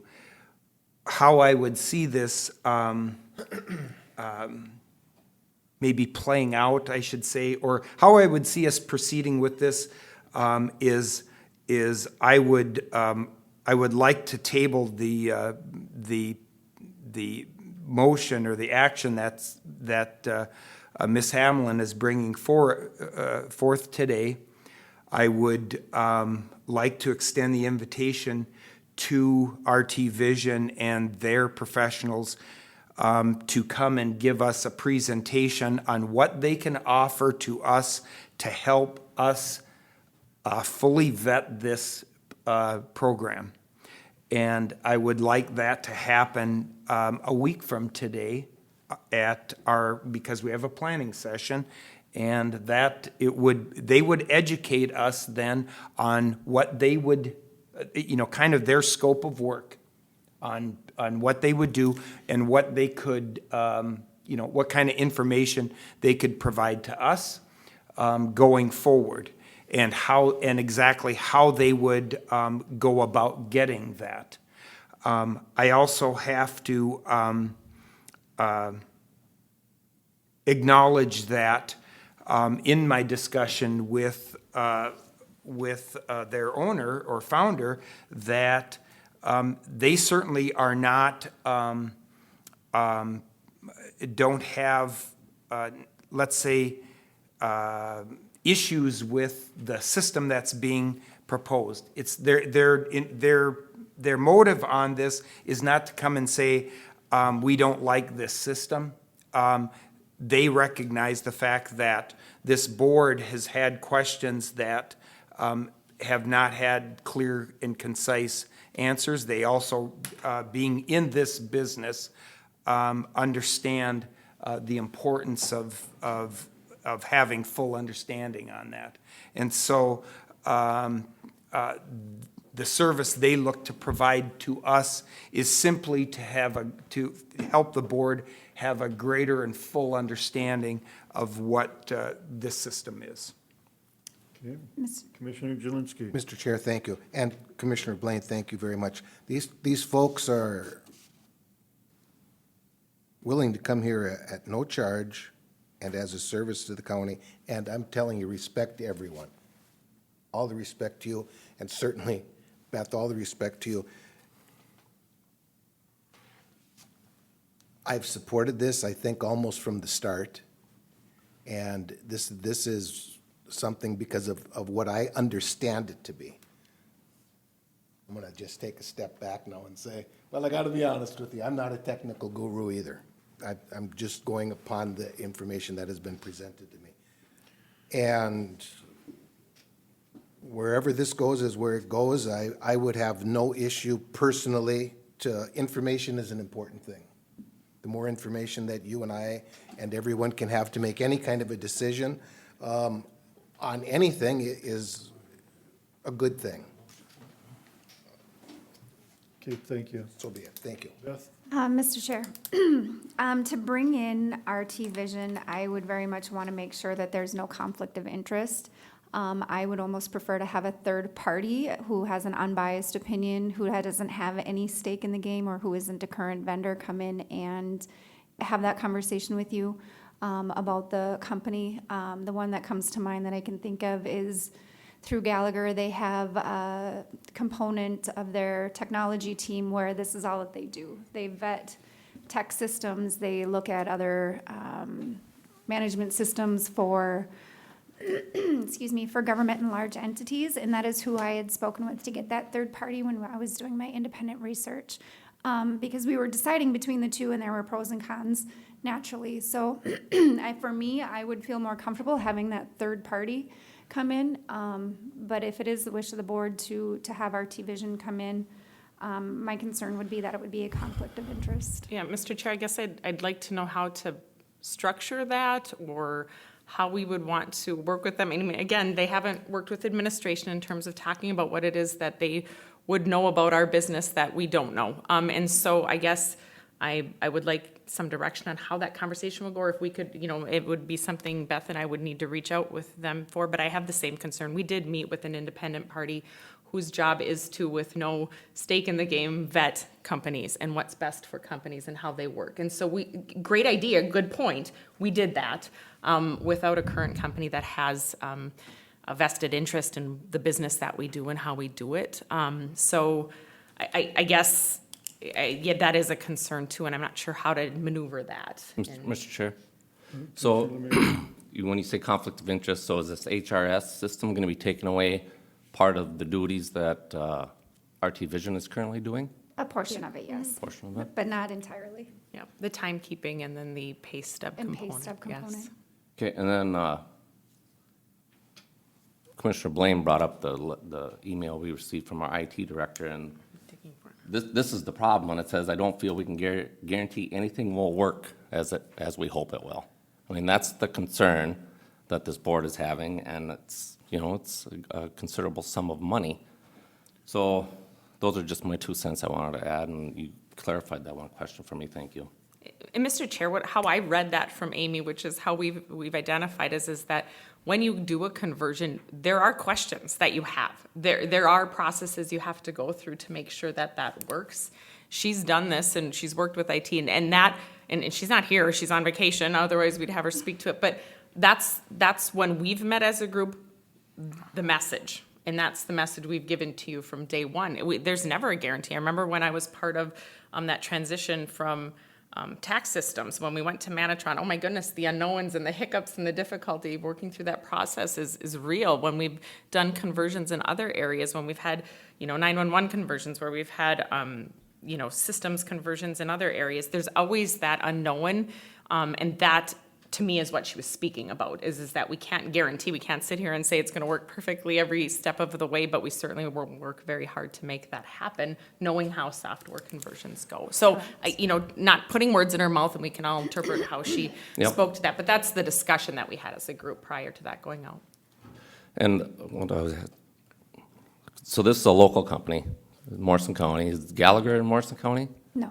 I think we should offer these gentlemen the opportunity, or gentlemen and ladies, the opportunity to come before us. I don't see anything that would hurt to give them that opportunity, and maybe something will be answered that is bothering the board on this subject. I see nothing wrong with it, and Mr. Blaine, if that was a motion that you made to table this, if you need a second, I will second that motion. Well, if we need a motion, because we haven't made a motion to do this yet, have we? No. I think, Mr. Chair, if I may, I think this would be up to you, you're the chairman, whether we move on with this recommendation, Commissioner Blaine, because Commissioner Lemire is right, there is no action or motion, so this would be, you're hearing what the rest of the board is saying, so that this is gonna be your baby. Well, thank you. Mr. Chair. Mr. Chair, and I'm willing to help you. Well, let me Go ahead. Let me go ahead and say what I need to say. I know that when we talked last week, there were a lot of questions that were asked. And if I'm remembering correctly, we could not answer if this is really gonna work for our system or not. I'm thinking that the discussion went, as we get into this, if we see that it's not gonna work, we're not investing any more money in that deal, if that's what I think. Correct. This here kind of sounds like they would come in and maybe help us answer some of those questions.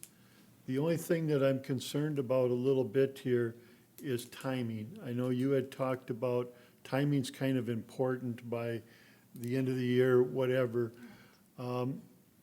If we did this, in my eyes, I wish that they would come in and talk to somebody early on, even before next meeting, to present, so that, you know, how can you present to us if you don't know what we've got, you know, and what they can? So I think I would be asking more that we have Beth and Deb reach out to them, see what they can tell us by next board meet, or next planning session.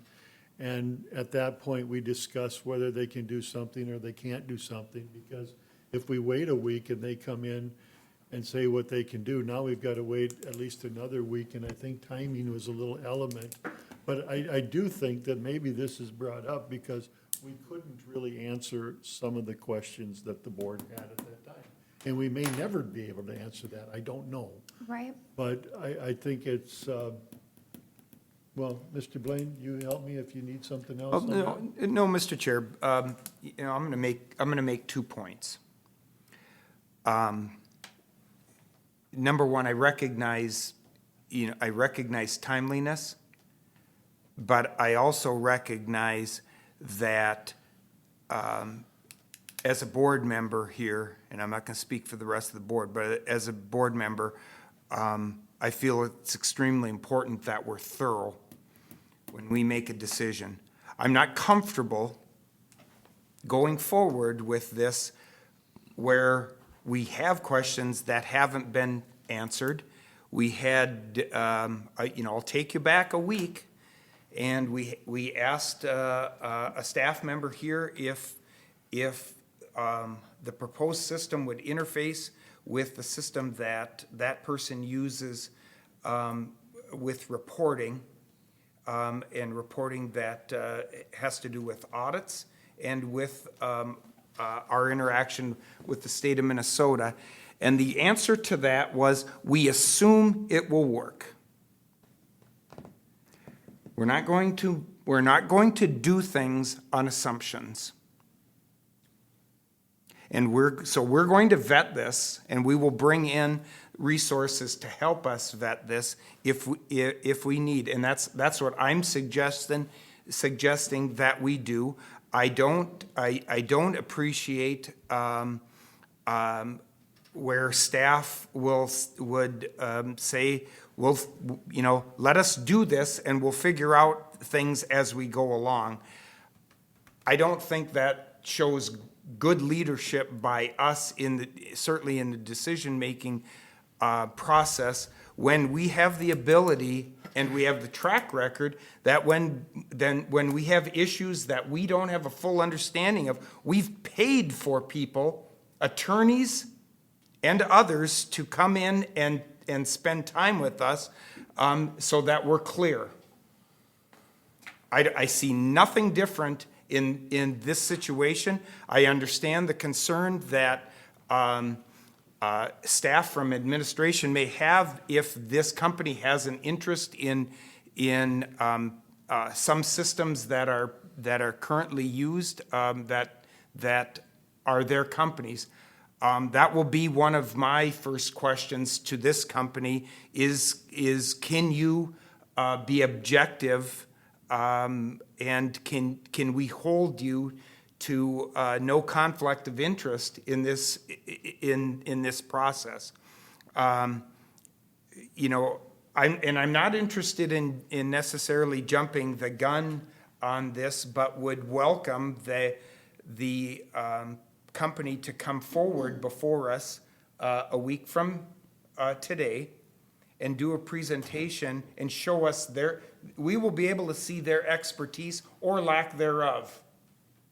in a presentation to us about what they can offer to help us with this. I've been assured that their motive with this is solely to help the county board and help the county as a whole in having a system that helps respond to the residents of Morrison County in an effective and professional manner. The fact that they are a business in this county and have employees who are residents of this county just reaffirms their commitment to the success of this within Morrison County, Mr. Chair. So I told you I would help you procedurally. I believe at last week's meeting, we laid this issue on the table. We don't necessarily need to I don't believe we necessarily need to have another motion because this issue will continue to lay on the table if the board continues that as its wish. And Mr. Chair, because I guess I've never asked in the 2 years I've been on the board, I guess I've never asked to have something put on the agenda for a planning session, but I don't believe that we have to have a motion to do that. And so I'm just going to respectfully ask you, Mr. Chair, that we would move forward, and I would also volunteer to have the dialogue with RT Vision to set that up to make sure that they can come and or communicate with us if whether they want to do it in person or via stream, whatever. And that's how I believe we should proceed, and I feel very strongly about that, Mr. Chair. Commissioner Jelinski. Mr. Chair, I've just got one more thing, and then I'm going to keep my mouth shut. What's brought us to this discussion this morning is this sentence: approve the Paycom Human Resource Information System for Morrison County, period. I've been staring at this sentence and staring at it and staring at it, and the one word that's coming out bluntly right in front of me is information. Commissioner Blaine has brought up some, quite honestly, good information. Valid, perhaps, information. No charge as a service information. Quite honestly, it's not going to hurt me if we wait a week. Bring somebody on to hear what they've got to say. Beth, do you have anything to add to this? No, if that is the wish of the board, I mean, I'm totally in favor of that. Pushing a week or another week after that isn't detrimental to the timeline. We have time, of course, when we plan these things or if we look at the outlook on these things, we have some cushion time that we always put in there. So I don't see an issue with doing that. I think though, and please, I'm talking out loud again, you Sure. know, I think that maybe Commissioner Blaine and I should talk with you guys on this subject because, number one, we need to understand your feelings of this. Mhm. I think we should do this. I don't have a problem with that. Right. But I also think that we just don't have somebody come in without you guys totally involved in this thing. And, we need to vent all this out so that Right. we have kind of a system of how we're going to handle this. Absolutely. And then when they present something, we can make that decision if we want to move forward or we don't. And Mr. Chair, I'd appreciate that opportunity because Right. again, I'm Yeah. working with an outside vendor who's not part of our business. I would love that opportunity to be able to talk through that. I certainly wish Mr. Gertz would have given me a call because I think that would have been a great discussion to talk about our intricacies, what we're doing, what we're looking for, the work we've done with this. I would have very much valued that opportunity to do that myself. But yes, if we could meet, I think that would make it more effective next Tuesday if we could sit down so that way we can have a good understanding of what we do, why we do it, and that because they're not here, they're not in our office. And so I appreciate what they bring to the table, but I certainly think we bring something to the table too because we do the work. And so I think that would be a great opportunity prior to next Tuesday also. I would agree. Commissioner Blaine, you look like you. Mr. Chair, I think you made a great point. You get Commissioner Blaine, yourself, to talk with these two, and then you decide for the board and go from there. That's my opinion, so. Well, I guess I'm taking that Greg's thing was to have them come and present something. I guess what I'm saying is, we need to sit down as a group a little more beforehand and understand a little more. And if they come over and visit with you or something, that we're on the same page of what we're trying to do here. It's not a Correct. matter of somebody just coming in and not, without looking at our stuff and telling us what's going on. So- I would appreciate Yeah. that very much, because it is a little, it's like we, here's the, past 3 years of work we've done, and here are the things that we've found and learned, and I would very much value that opportunity. I think as a department, I think that's a great step in between now and then. So we're all speaking the same language, and so that they're aware of what we do. I think that would be great value. Right. I hope that can be I think it's important too that, accomplished. RT Vision has been a service provider for us for quite a while now, and I even though they may know some components of our business, they don't know all of them. And so I would very much welcome a conversation about what it is we do and how it would relate to what their, recommendations or their ideas or thoughts were. I really do appreciate the fact that a company in the area is willing to help us with Mm-hmm. something. At least they think they're helping us, and I think we need to offer that out of respect and stuff, because we are looking for information. And when we Absolutely. had our meeting last week, there were a lot of questions that nobody knows the answer to. Mm-hmm. And we still may not ever know the answer. We've got into IT and this stuff that I'm not real familiar with, but it always seems like something costs something, and then all of a sudden you get down the road and now there's a big cost added to something to keep something going. And I think that's kind of the questions that we're all trying to figure out here to see if that's gonna be that way Right. or what. So, Wonderful. Commissioner Blaine, you look like you had another question. Mr. Chair, I don't have a question, but I need to clarify something. And I probably, and in respect to everyone here, I probably could have communicated this better here. And what I probably should have first said was that this is an interaction, more what I was perceiving more for the benefit of the board. I need to tell you, I'm not questioning the knowledge base of Ms. Hamlin or questioning what happens in the admin department in these systems. I'm questioning the fact that I don't have the answers to pertinent questions that we have about interaction of a system with other systems within the county. I don't even know what those other systems in the county are, but I know they exist. I know they exist. And ladies, please forgive me if I've come across as being disrespectful to you or underestimating your knowledge base. To be honest with you, it really doesn't necessarily have so much to do with you or your thought process on this. This really has to do with outreach or an organization or individuals who've came to me with the intent of helping the board get our arms around this so we can approve this and we can be comfortable going forward that the decision that we make is a correct one and that the system can be interfaced and things, and we can be confident that all of these things will happen and that we'll figure it out as we go along. I'm not going there. So we'll do the work on the front end on this. The board will, and there will be reveal, I'm sure, with this. And I'm hoping, it is my sincere desire that through this process that maybe staff and admin and will, along with the board, will have a greater understanding with this system and what it can do and how we can best go forward and have some comfort in when we're making this kind of investment. Thank you. Mr. Chair, thank you. Thank you.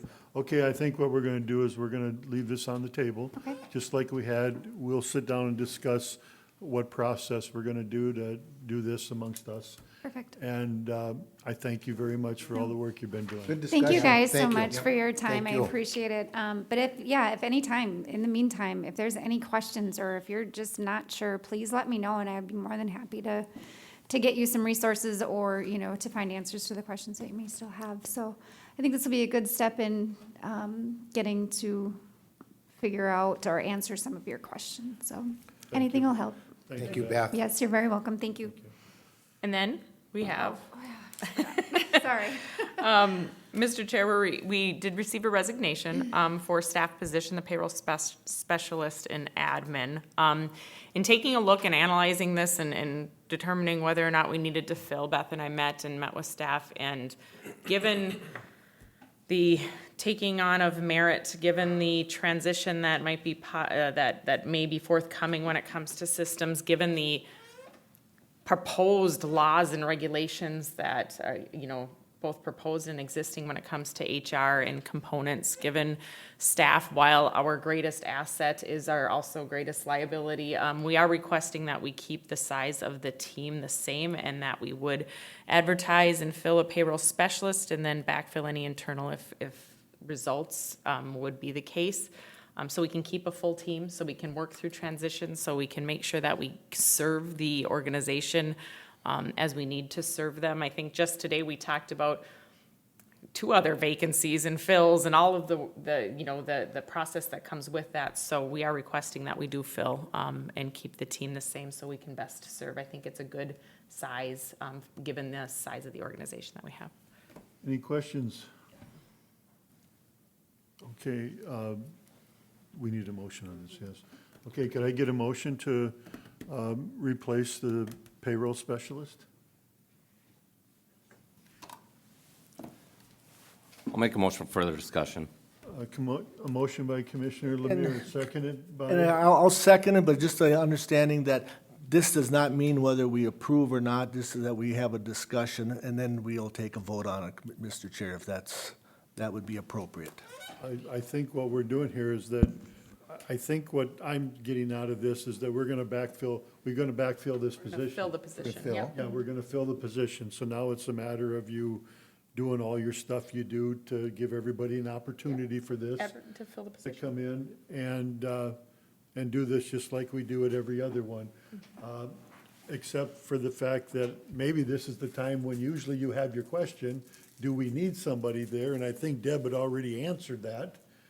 So, I can't see no reason not to do this, but am I reading this correct? And Commissioner Jelinski? So, Mr. Chair, thank you, and my question would be, it seems like I've been talking a lot today, sorry about that. For you.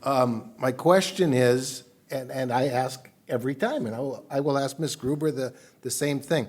Do we really need this person? And when I say that very bluntly, very boldly, as I would say to any department head, I certainly know you have Tabitha. I absolutely know you have Beth. And I absolutely know that Melissa is holding down the fort back there. My limited, and my colleague, Commissioner Blaine, made this very clear. I am not a computer guru. However, if we're talking about getting a new, this is my limited computer abilities coming out now. If we're talking about a new system, replacing a 30-year-old system, which I understand, I get that, it would seem to me that I should be able to just type in a couple of keystrokes and payroll's done. That is because I do not understand what a payroll person does. I think I'm right when I say that. So my question is, can yourself and your existing staff, I understand in the pinch we can do anything. I understand that. And that we can, and we do, and we will. Do we need to fill this position? And Mr. Chair, I think you're right. We will absolutely get the work done in the short term, and we will make it work, and we have before when there are vacancies. But the current payroll specialist, payroll comes every 2 weeks. A system that might work better is what we've been talking about for 3 years, and I'm hoping that we can get there, is we'll make that function more smooth, but there are a lot of other things that come with it. So every payroll we have bills that pay. So we pay out in each check that we collect, we pay insurance companies, we pay vendors that provide different offerings, we pay taxes, we do union groups, we do organization of all of that. We have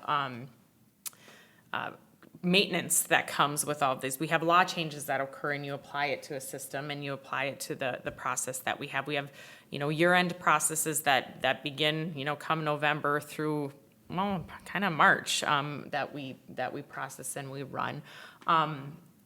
Yes, I think there are far more things on the plate than are currently getting accomplished, even with existing staff. So to go without one would be very, very difficult, considering all the changes that occur on a regular basis and considering the work that really does need to get done. I think it's a good level of staff to accomplish that. And certainly, I got to tell you, with the current system that we have, the process is quite cumbersome, and for sure more difficult than what I think we would get to. But as we discussed previously, a number of things that we have on our plate to get to is extensive, and so that would be the goal. Ms. Gruber, thank you. Mr. Chair, thank you. That's all I have.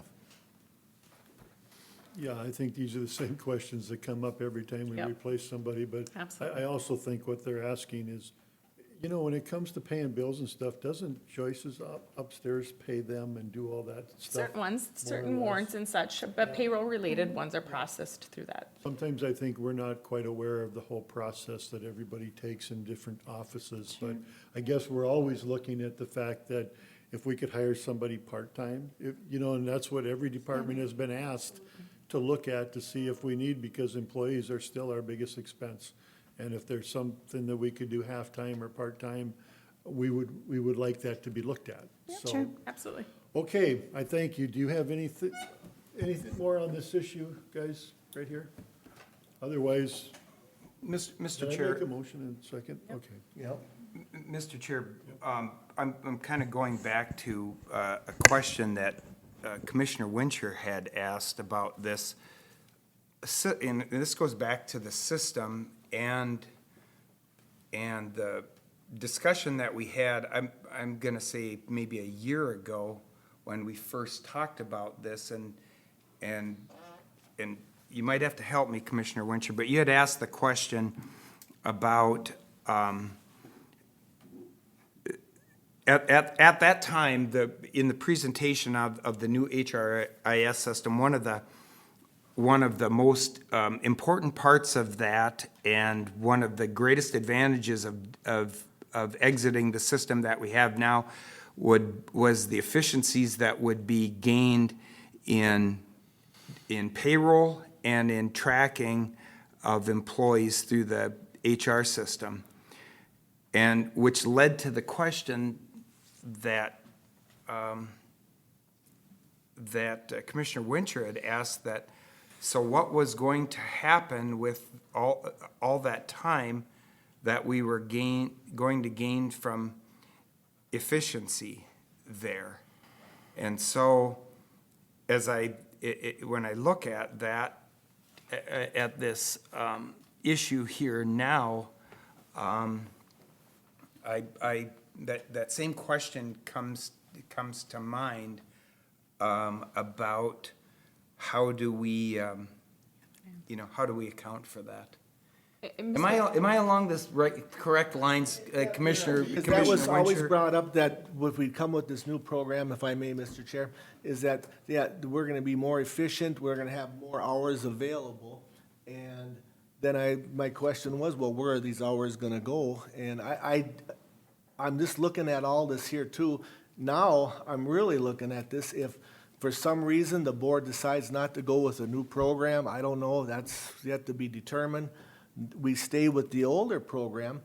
How many people, and again, I'm gonna get back, how many are cross-trained in your department that can handle payroll right now? I've always been trained as the backup for payroll, so me.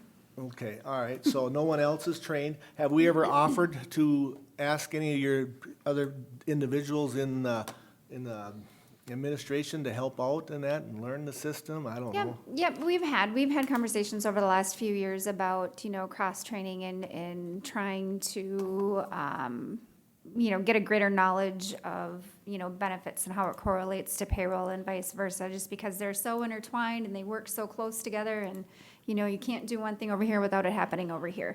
And so, yeah, that's always been a goal, but we're all full-time staff, and as you know, we all have our own jobs to do, and so to constantly, be in the realm of having to sit with somebody for multiple hours on a day to learn a system that I think I've ran one payroll in the last year when Sheila may have been out, and so the opportunity to do that isn't really there, even though it sounds pretty frequent. It's every couple of weeks.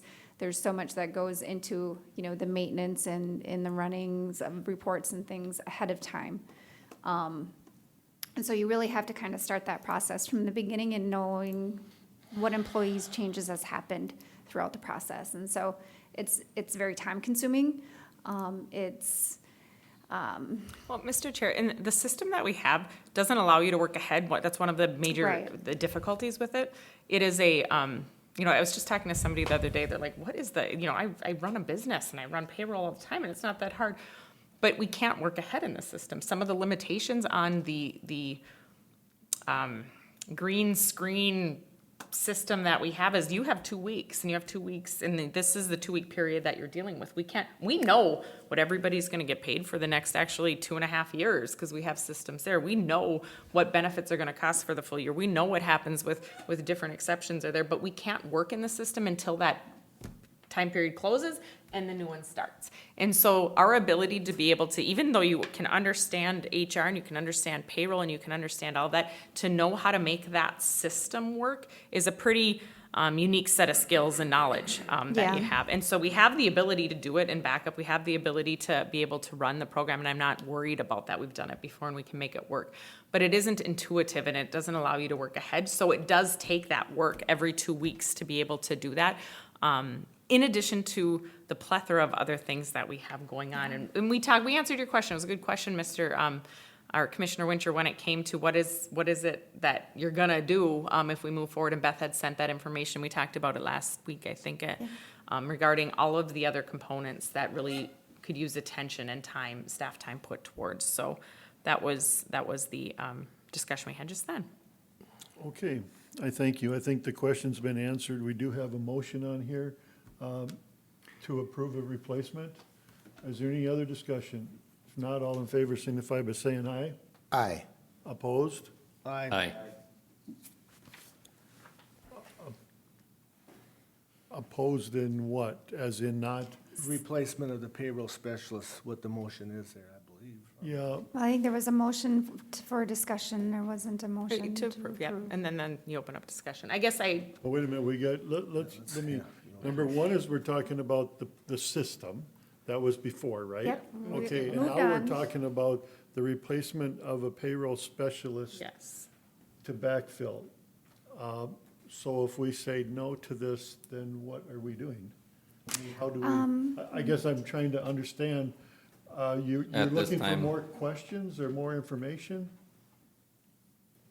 I don't know, I'm trying to. I don't either, I guess, Mr. Chair, what do you want? Mr. Chair, I think what just happened is that the majority of the board just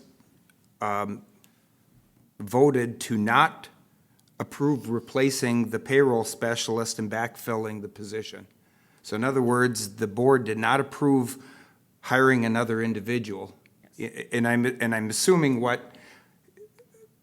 and I don't want to dive into the HR part of this, but I'm assuming that, and maybe we should ask this question, what was the motive to address payroll? We have a payroll clerk or a payroll specialist that has resigned their position with the county. With our discussion this morning, we have the reveal that Ms. Hamlin is the backup to that, and we've had the discussion that this is some kind of a cumbersome system. So I'm just out loud making some assumptions that it would be highly difficult to hire someone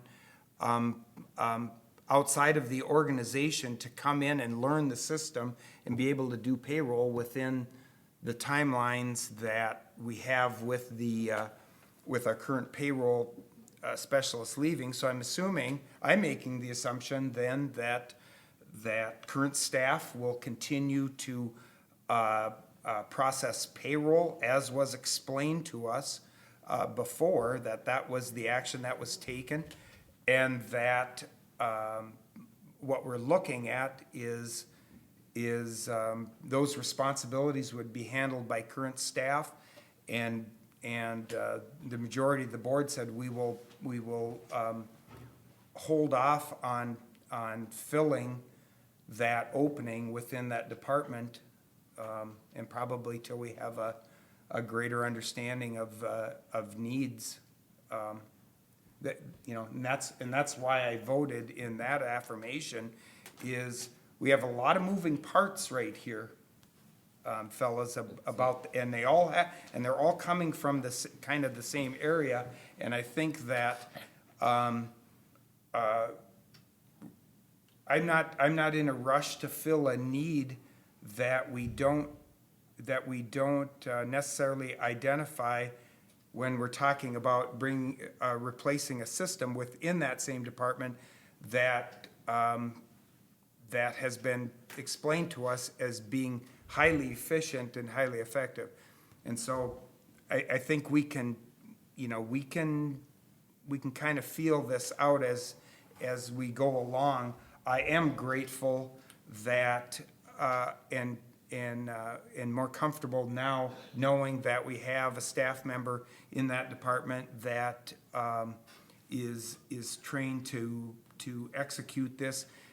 And I was assured by leadership that payroll would get done. We can assure the employees that work for Morrison County that they're going to get their paycheck in 2 weeks.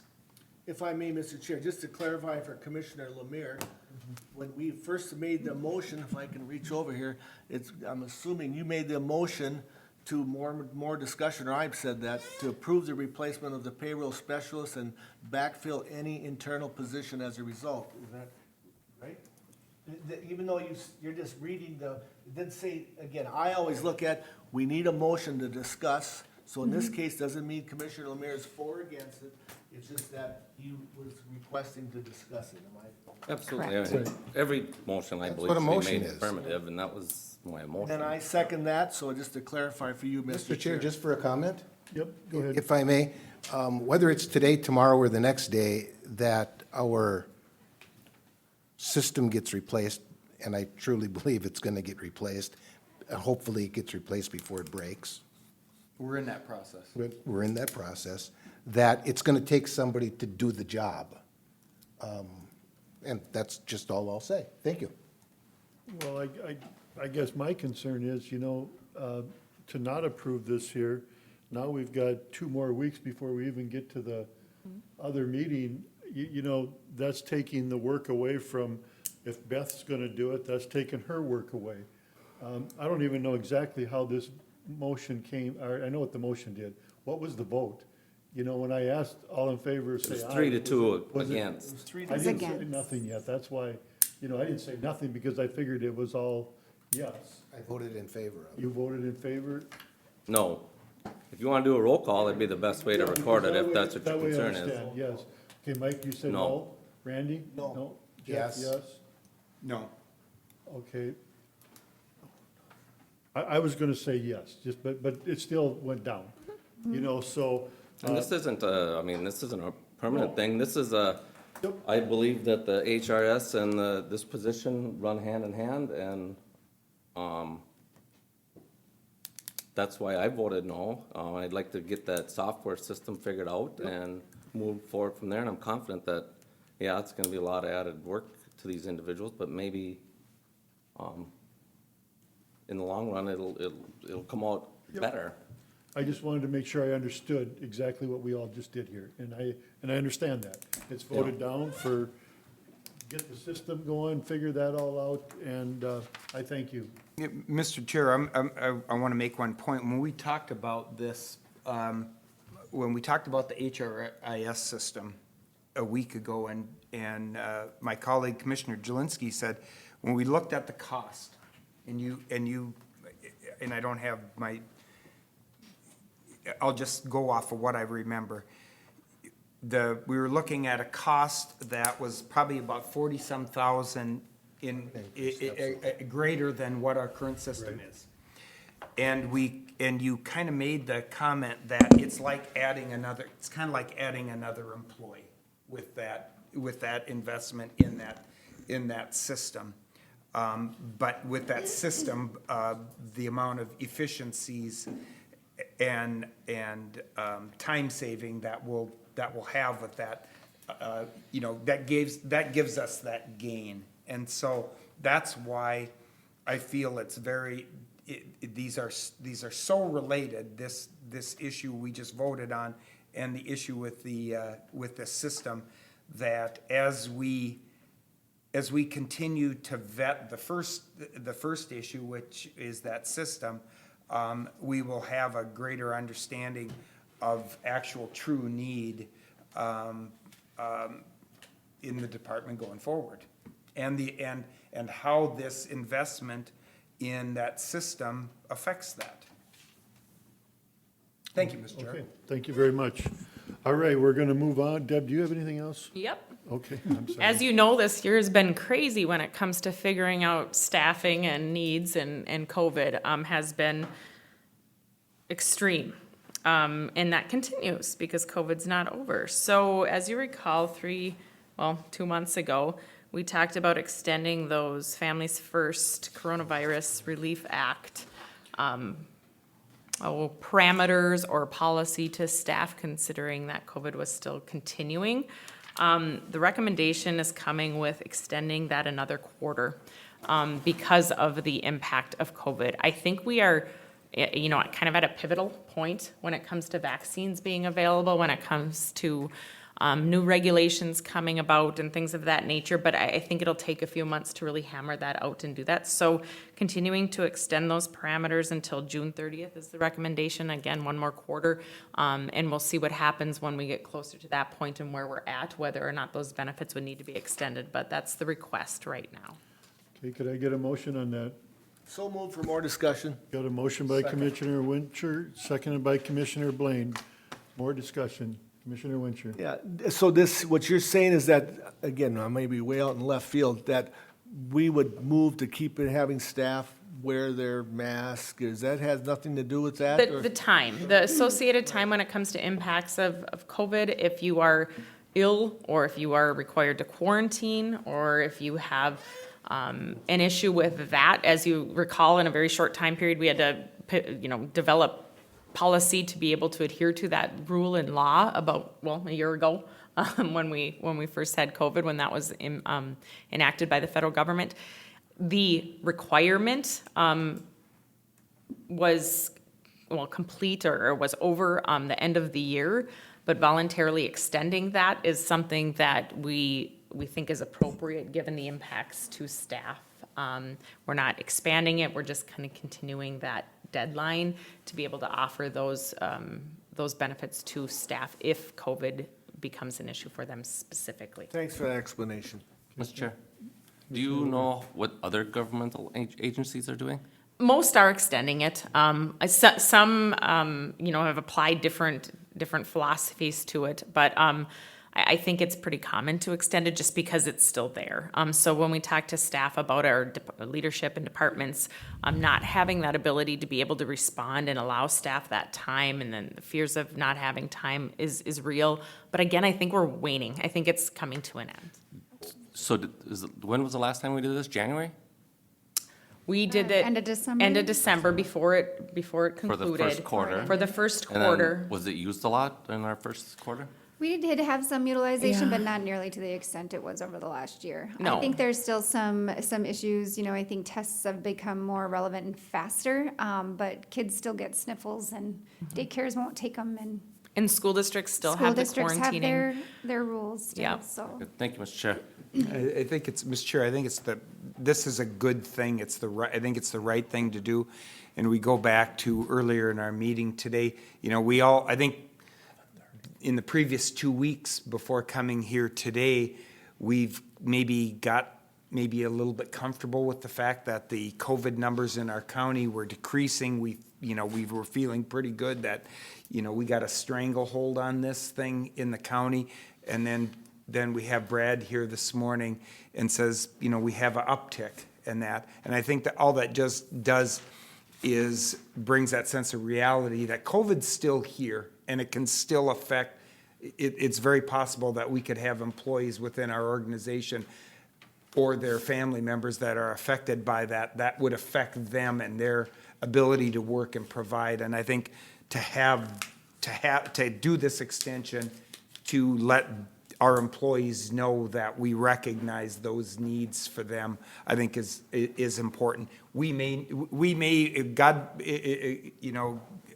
willing, we may not have an employee that has to ask us to do this, but I still think it's the right thing to do. Okay, thank you. Any other questions? If not, all in favor signify by saying aye. Aye. Opposed, motion carries. Thank you, Mr. Chair. Otherwise, I have a number of different updates. It's been crazy in the office. The business relief program is wrapped up. We have one report I need to get to the state of Minnesota in the next number of weeks to conclude that.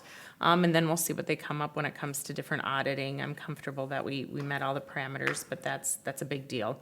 And then I'm sure many of you are aware of the fact that there's a federal relief package that was approved. I will be knee-deep or over my head probably in the pool when it comes to figuring out the impacts and the timelines and the parameters when it comes to that.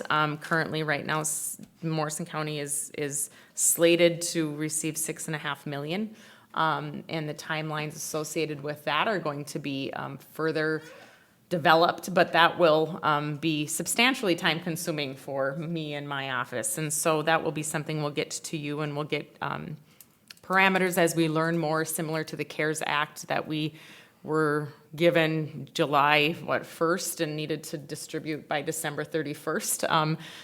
New information is learned constantly and continuously throughout that process. So I'd imagine I will be very much involved in that. So I think when we talk about stresses on the office, this is one of those that's going to be tremendous, like it has been for the last number of months. And so extremely time consuming. I did also hear from, and we'll continue to explore when I have time to be able to talk about broadband from different service deliverer providers. I think infrastructure build-out is something that's been talked about and specifically identified in some of this, so I need to understand what's out there. I need to understand what that looks like so I can get to you the information you're going to need to make some decisions when it comes to some of these impacts to us, impacts to residents, and what it is we need to do as an organization when we're funneling all of this. That'll be a lot, but I think that's the world we live in now. I think that if somebody would have asked me if my job as administrator would be dealing with so many federal and state funds in addition to what it is we do as a $50 million organization, I would have been said no way. But that's the new game. It's very interesting. I'm thoroughly enjoying it, but it certainly takes a tremendous amount of time. As requested last Friday, we had talked about Senator Gazelka and Representative Krisha joining us for a meeting to be able to talk a little bit about the current legislative session and some priorities. I did get confirmation that they're both able to dial into our March 23rd meeting at 9:30. And so we'll develop the agenda as best as we can to try to make sure that we have topics kind of correlating to that time frame. Of course, we never know how long things are going to take depending upon the discussion, but at 9:30, the plan is to have them join us and so we can interact. I will work with each department to determine priorities. I will get you guys some information to talk a little bit more or to be able to have that background when it comes to different legislative priorities. There are a number, of course, we do so many different things that I think there are a number of different impacts to our business and discussion items that we can have with Senator Gazelka and Representative Krisha. I think that's it for now. I think that we've got some points to discuss, and we'll work with Commissioner Wilson and Commissioner Blaine on working with the questions that we had for HRS and get an RT Vision in. So we'll get calendars and schedules available for that. I'd appreciate that, and then we'll go from there. Okay, thank you. Calendars? March 14th through March 27th. March 14th through the 27th. Commissioner Jelinski, would you mind going first? Sure, not a problem. On the 15th at 9 o'clock in the morning, I'll be involved in a strategic planning committee that'll be one of 3 with Central Minnesota Region, the ESB. On the 16th at 8:30 in the morning, we have a planning meeting here at the Government Center. And at 12:30, the board has a Planning Commission Board of Adjustment meeting that should last from 12:30 to 4:30 here in this location, I believe. That's on the 16th. That's that training. On the 17th at 5 p.m., I have a virtual Hands of Hope meeting. On the 18th at 10 o'clock in the morning, I have a Central Minnesota Emergency Services Board Owners and Operators meeting. On the 22nd, I'll be having the second of 3 strategic planning sessions with the Central Minnesota Regional Emergency Services Board. That one starts at 1 o'clock. Also on the 22nd at 7 p.m., there's a Planning Commission meeting. Are those still virtual, the planning commissions? Yes. Yeah, we have it, yeah. On the 23rd at 9 o'clock in the morning, we have a county board meeting. And scheduled from 1 to 4 is also Planning Commission Board of Adjustment Shoreland Regulation Training. On the 25th at 12:30, I have a State Emergency Communications Board meeting, virtual. And Mr. Chair, that's all I have. Okay, thank you, Commissioner Blaine. On the 18th at 7 p.m., I will be with the Egg Society for their meeting here. And the following week, on Thursday, March 25th, I will be with the Region 5 Board and Commission at 6 p.m., and that will be virtual. Thank you. I have community development on the 16th at noon, if I make it. I've been missing those because we haven't been done with our meetings. I have the airport commission at noon on the 18th. And I've got trails on the 25th. And Mississippi Headwaters on the 26th. Those are all virtual meetings. Every one of those are virtual. So, Commissioner Lemire? The only thing I have to add is the 17th, Public Health, 5 o'clock. 7 o'clock. Commissioner Wincher, do you have anything? or- Yeah, well, I don't know, who's my alternate for Great River Regional Library? I don't know that we have an alternate. We have an I'm not certain who it is. I think you'll just miss. So anyway, that'll be on the 16th at 5 o'clock. It's gonna be, so if whoever my alternate, I can send them the tab or whatever. virtual? Yeah, it's virtual. So I don't, so if you want, then moving forward, we have TCC, that's virtual. I'll have that at 5:30 on the 25th. And then at 28th, here, we'll have Soil and Water at 8 o'clock here in the boardroom on the 26th. And that's all I have. Beth, I got one more to add for you. Sorry.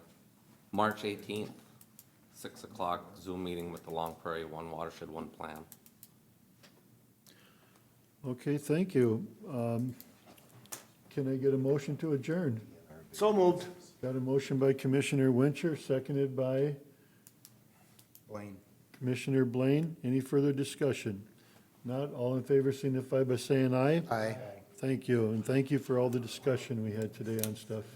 Mike, where's your public help? Your 5 They've been Zoom. And then, I'm sorry, I got another one for you.